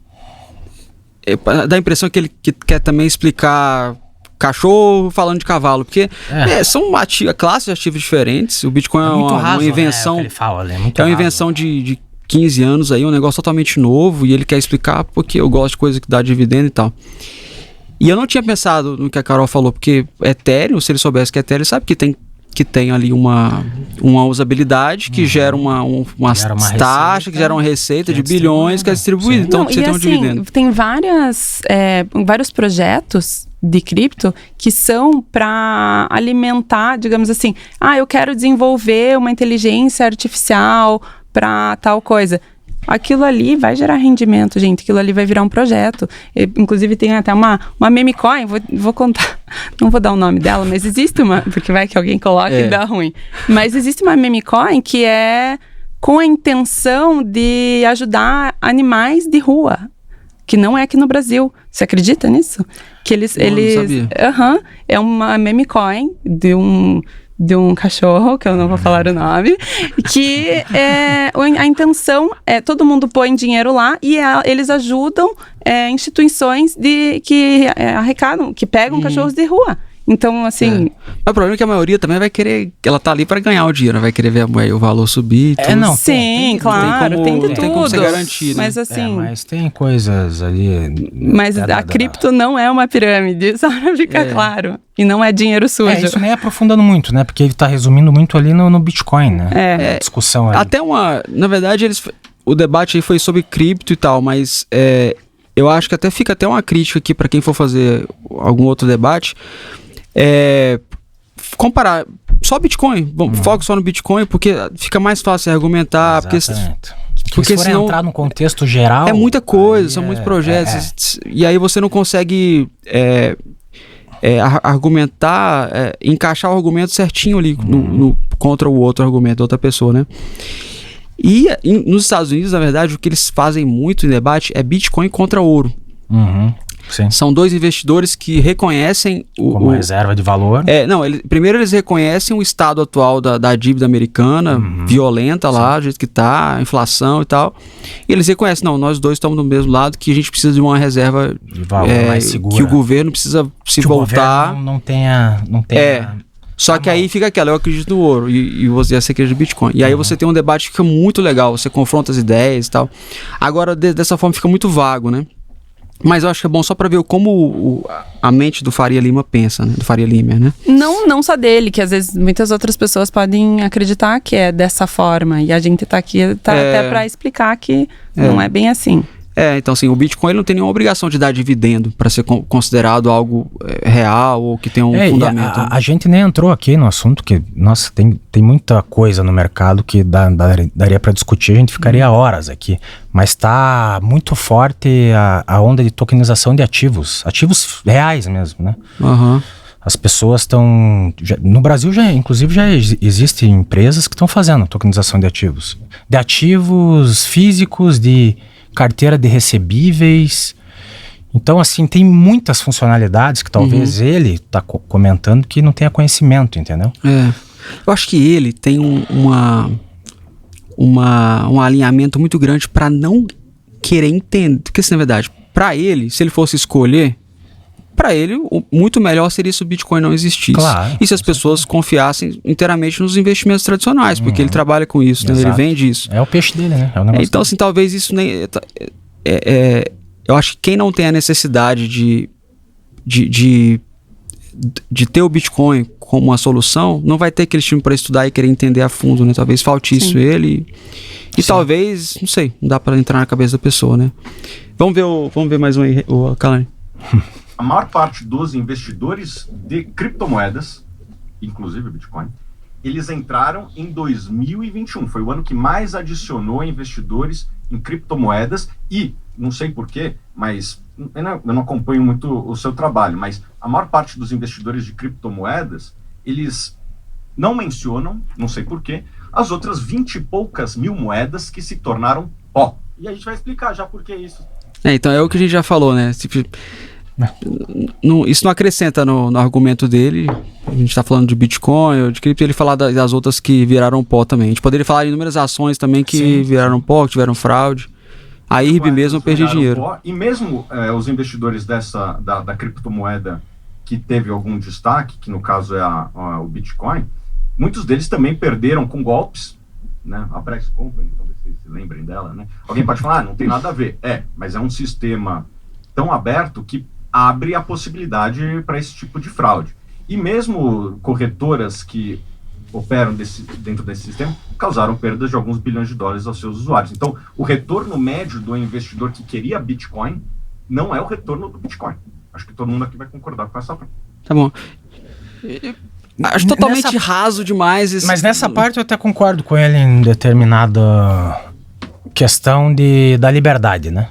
O mercado cripto ele é tão livre que ele inovador e novo que ele causou esse estrago aí na questão das pirâmides que ele falou, né? Realmente nisso daí até, né, as pessoas começaram a entender. Eu sei porque eu falo porque eu fui vítima de uma. Então os malandros se aproveitaram dessa liberdade para conseguir, não tem tanta fiscalização, né, não tem tanto controle, para conseguir dar esses golpes que eles deram. Realmente nessa parte faz sentido um pouco o que ele falou. Mas desde a história mundo é mundo. Mas exatamente, isso não é uma evolução acontece e o direito e toda... Isso não é uma coisa vem correndo atrás para tentar organizar, cripto, né? Não são golpes que ocorreram só em cripto. Exatamente, assim, se eu tô querendo fazer um debate para falar se o ouro é bom ou ruim, como um investimento para longo prazo, ou como uma reserva de valor, ou como uma solução para alguma coisa, se eu vou falar isso do ouro, o que vale um argumento eu falar assim, não, o ouro é ruim porque ontem me roubaram ali na rua, me pegaram o ouro. Sim, porque é muito ruim de carregar, é muito pesado. Eu acho muito raso para um debate, sabe? Sim. Por isso que eu fiz questão de falar alguns argumentos, porque eu acho que a gente precisa, até assim, faço um apelo aqui para quem for organizar o próximo debate, fazer um debate mais profundo, talvez comparar com ouro e tal, e ver realmente as propriedades, assim. Porque são argumentos totalmente rasos, assim, você não pode invalidar o Bitcoin só porque alguém caiu no golpe, né? Exatamente. Vamos ver aí, Kalani, o próximo. Passando mais rápido para... Ninguém tá falando que não tem inflação no mundo. Inflação existe.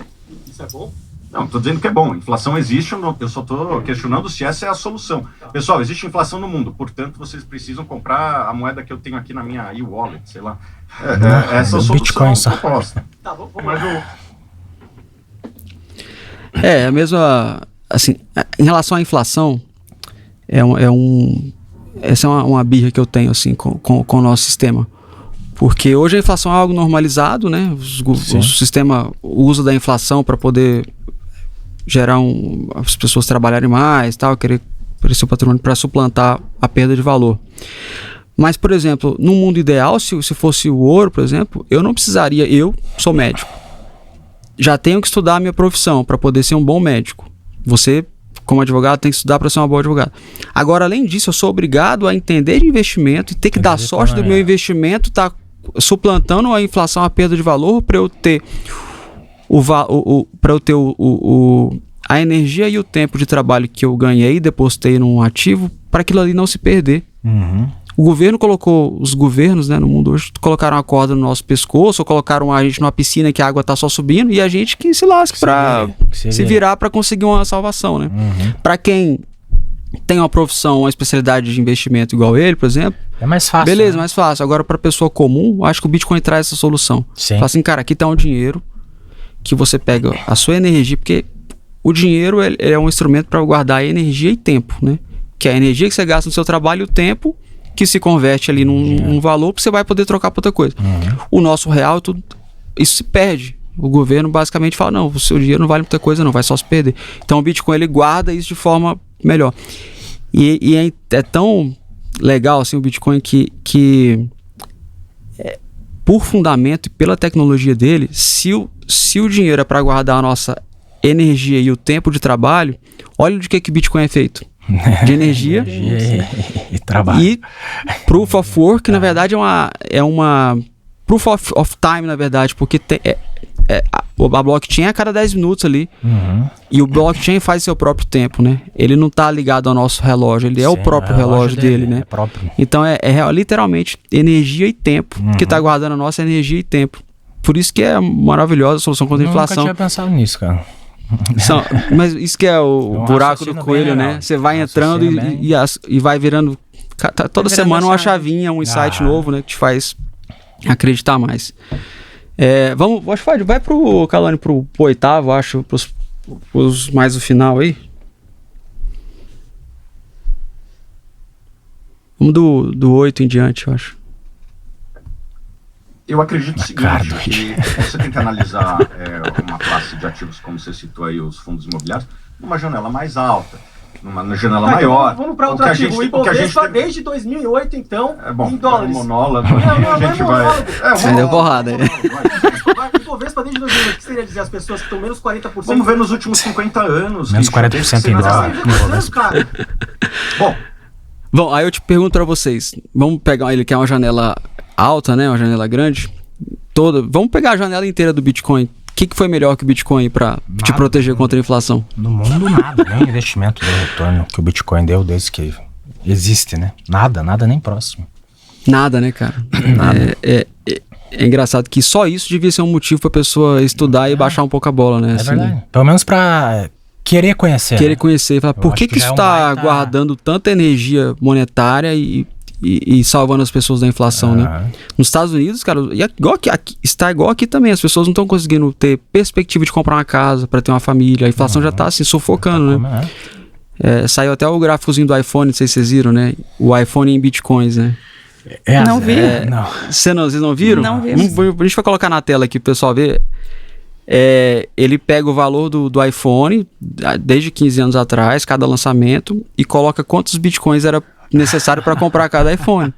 Então você já imagina como é que tá ali, né? Tipo assim, sei lá, 100 Bitcoins, isso, 70, 50, e agora com 0, alguma coisa de Bitcoins você compra. Então isso que é salvar contra a inflação, né? Vamos pro próximo aí, Kalani, por gentileza. Acho curioso, e eu fico intrigado, será que essa redução da volatilidade do Bitcoin, que de fato está acontecendo, ela é vista pela maior parte dos compradores e de investidores como algo positivo, ou os investidores veem a volatilidade como um atributo, que seria, acho que a primeira classe da humanidade que o investidor médio gosta de volatilidade. Se o Bitcoin de fato se tornar algo muito seguro, algo daquele que nem o CDI, assim, pouco volátil, será que este atributo vai satisfazer a atual base de investidores de Bitcoin? Eu acho que não. Passo para vocês aí. O que vocês acham sobre volatilidade? Eu acredito que nos próximos anos, aí, com a entrada de fundos institucionais no mercado, eu acredito que a volatilidade deva diminuir com o tempo. Talvez, eu já vi o pessoal falando que esse ciclo de alta vai ser o último que vai conseguir fazer tipo 200%, 300%, 400%. Acho possível também. Estamos falando isso porque agora realmente entrou gente grande na jogada. Essa que é a verdade. Estamos falando hoje dos 3, 4 maiores fundos de investimento do mundo. Hoje estão no game, né? Então já não tem mais aquela manipulação das baleias igual fazia antigamente, né? As baleias são as pessoas que têm muito, né? Bitcoin, muito poder de conseguir fazer essa manipulação no mercado, e antigamente acontecia isso. Hoje em dia eu já acho que com esses fundos e com o mercado mais amplo, eu acho que já está bem mais difícil de ter essa manipulação no mercado, né? Então eu acredito que a volatilidade vai diminuir. Essa manipulação que você esteja falando não é nem aquela manipulação ruim, mas assim, aquele impacto que tem no mercado de alguns investimentos. Né? Sei lá, de subir às vezes 10, 15% num dia. Mas é que daí eu acredito que a partir do momento que a volatilidade dela diminua, o Bitcoin vai servir com a função que ela iniciou para ser, né? Sim. Que Perfeito, é fazer as transações sem a necessidade de um terceiro, porque você torna isso... Daí talvez o que ele falou perde E um pouco sem sentido, precisa- porque tem pessoas que não vão querer mais, mas eu acho que vai atrair muito mais gente. Porque eu vou querer passar ter o tanta dinheiro para você que volatilidade. está lá no outro país, eu não vou querer ter um custo com isso. Eu não vou querer passar por um banco para fazer essa transação. Então a gente vai usar ele com a definição inicial. Talvez como um investimento para você ficar rico, não vai servir mais. Mas ele vai concluir a missão dele, que é falar, pô, eu vim aqui para ser uma reserva de valor.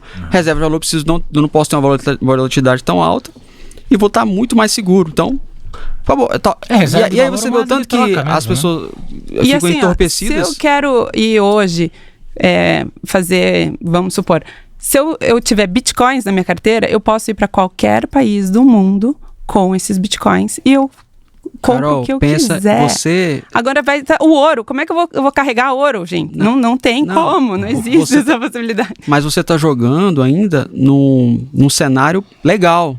Você está aqui, a gente tem uma certa segurança, né?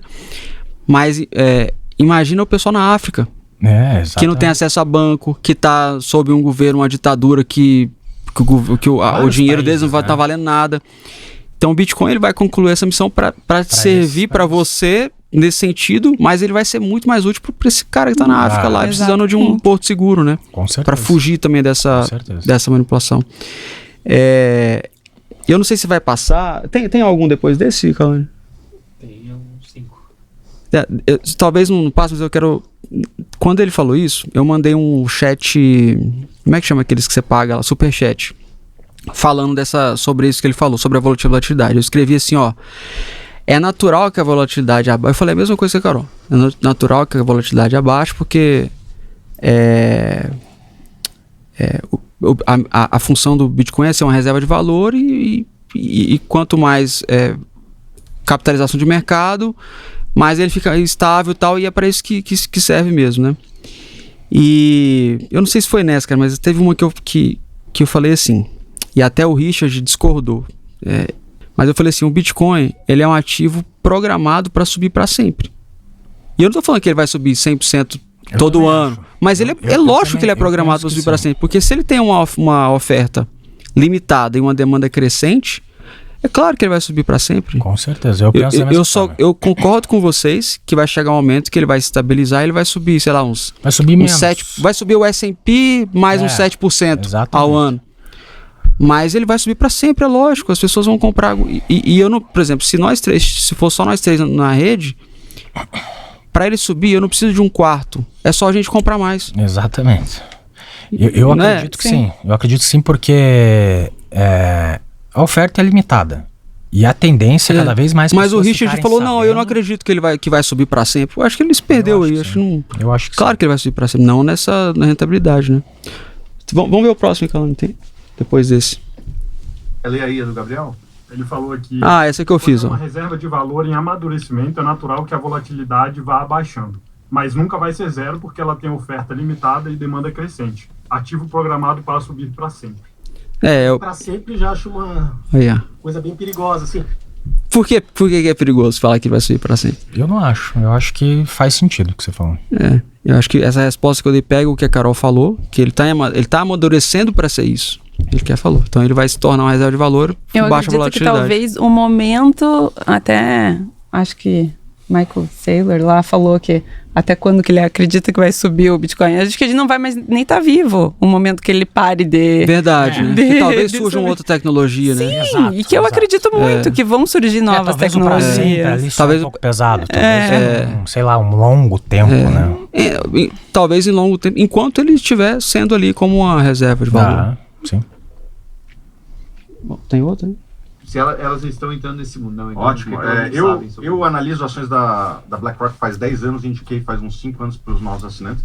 É uma excelente empresa e a gente tem que entender, pessoal, o que faz a BlackRock. A BlackRock é uma gestora que tem, acho que 10 trilhões de dólares de, sobretudo, fundos passivos. Né? Ela não tem opinião sobre ativos. Ela, inclusive, tem fundos que são long numa classe e short na mesma classe. Ela tá vendendo para... Você é contra o Nasdaq? Você acha que o Nasdaq vai cair? Tem aqui o short Nasdaq. Você acha que o Nasdaq vai subir? Para você também tem aqui um fundo. Então, o fato dela ter um fundo de Bitcoin é mais um produto na prateleira dela. Daqui a pouco eu acho que ela vai criar também o de short de Bitcoin. Porque é o business dela, não é que ela é contra ou a favor do Bitcoin. Ela é uma empresa que vende fundos passivos. E é isso. Isso não significa... Eu quero fazer uma pergunta para vocês agora. Se a BlackRock, vocês acham que se a BlackRock enxergasse o Bitcoin dessa forma, como se fosse ali um blackjack no cassino, uma forma das pessoas ganharem ou perderem dinheiro, você acha que o dono ia estar na rede de televisão lá falando bem do Bitcoin? Assim? Você acha que é isso que ele está falando? Ou... Eu não concordo com isso que ele falou. Não, eu acho que com certeza é um produto a mais na prateleira deles, né? É óbvio, né? A empresa vende disso, mas eu acredito que pelas entrevistas do CEO da BlackRock, eu acho que ele acredita muito mais na alta no longo prazo do que numa possível... Óbvio que ele vai vender short de ETF de Bitcoin no bear market, porque uma hora vai corrigir, cara, entendeu? E é o negócio dele, mas faz sentido o que ele falou, vai vender. Mas no longo prazo, pensar no longo prazo, com certeza ele acredita mais na alta pelas entrevistas que eu vi, as últimas pelo menos. Né, sim, que foram bem, ele foi bem claro, incisivo que ele acredita, né? Mas do jeito que o Thiago falou, ficou parecendo assim que a BlackRock não tá nem aí pro Bitcoin, ela às vezes nem sabe o que quer, não tá se vai cair. Pô, cara, ele tem que ver, estudar o volume diário que tá tendo nos ETFs do Bitcoin. Foi o Bitcoin de maior sucesso, o ETF de maior sucesso, da história. Então não precisa falar mais nada, né? Isso já diz por si só. Bom, eu acho que a gente tá indo pro final aqui. Eu só tenho, na verdade, a primeira coisa para falar nesse final é agradecer a participação de vocês, aí, vocês terem vindo aqui. Eu acho que foi muito legal, gostei bastante de todo o conteúdo. Vai dar para a gente separar alguns temas, se o pessoal quiser procurar por tema depois no vídeo. E a gente falou sobre um pouco da história de vocês, a gente falou sobre os riscos, né, de cripto, de algumas moedas, isso. Tem, né? A gente não pode tapar os olhos. Tapar os olhos, falar que não tem risco, tem. A gente falou também que tem soluções também. Pode ter soluções para quem cai em algum golpe, né? Falou de alguns casos. Eu já vou usar esse momento então já para colocar aqui na tela o seu Instagram, tá, Carol? O pessoal quiser tirar dúvida com ela sobre golpe, ou se conhece alguém que já caiu em golpe. Deixa eu só dar um adendo, Gabriel. Queria te parabenizar pela iniciativa do podcast. Eu acho que no mercado brasileiro hoje tem muita pouca informação a respeito de cripto na internet, né?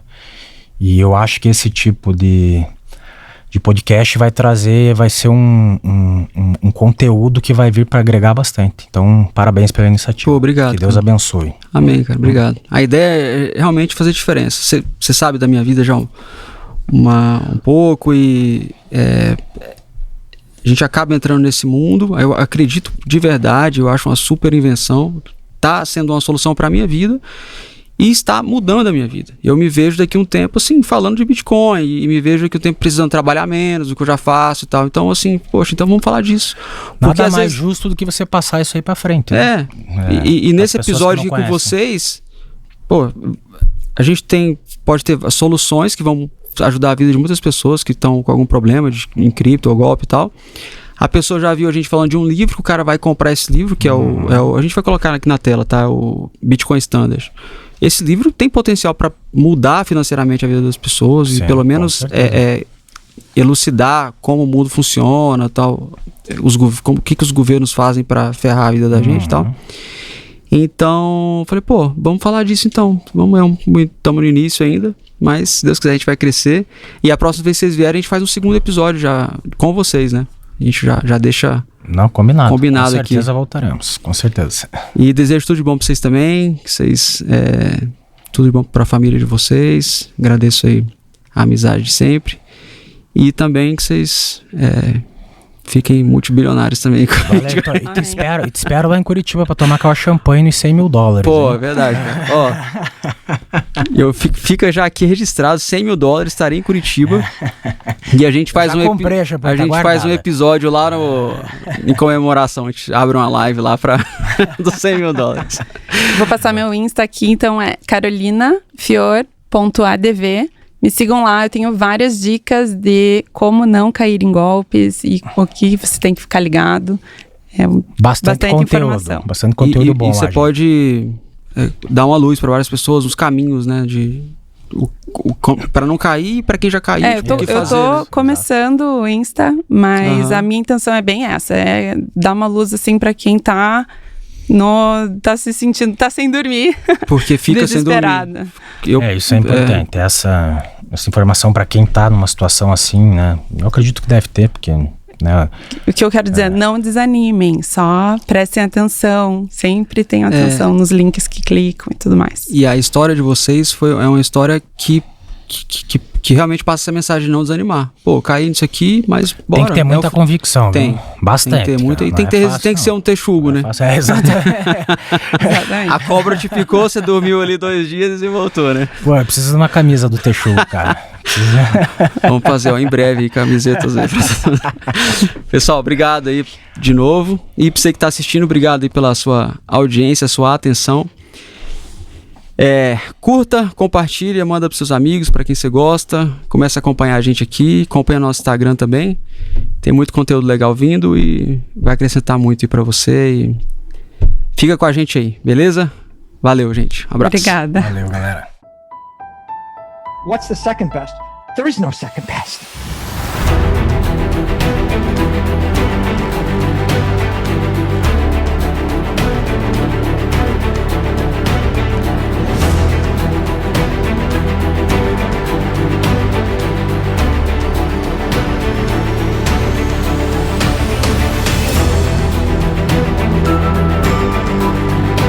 Honey badgers truly just don't care.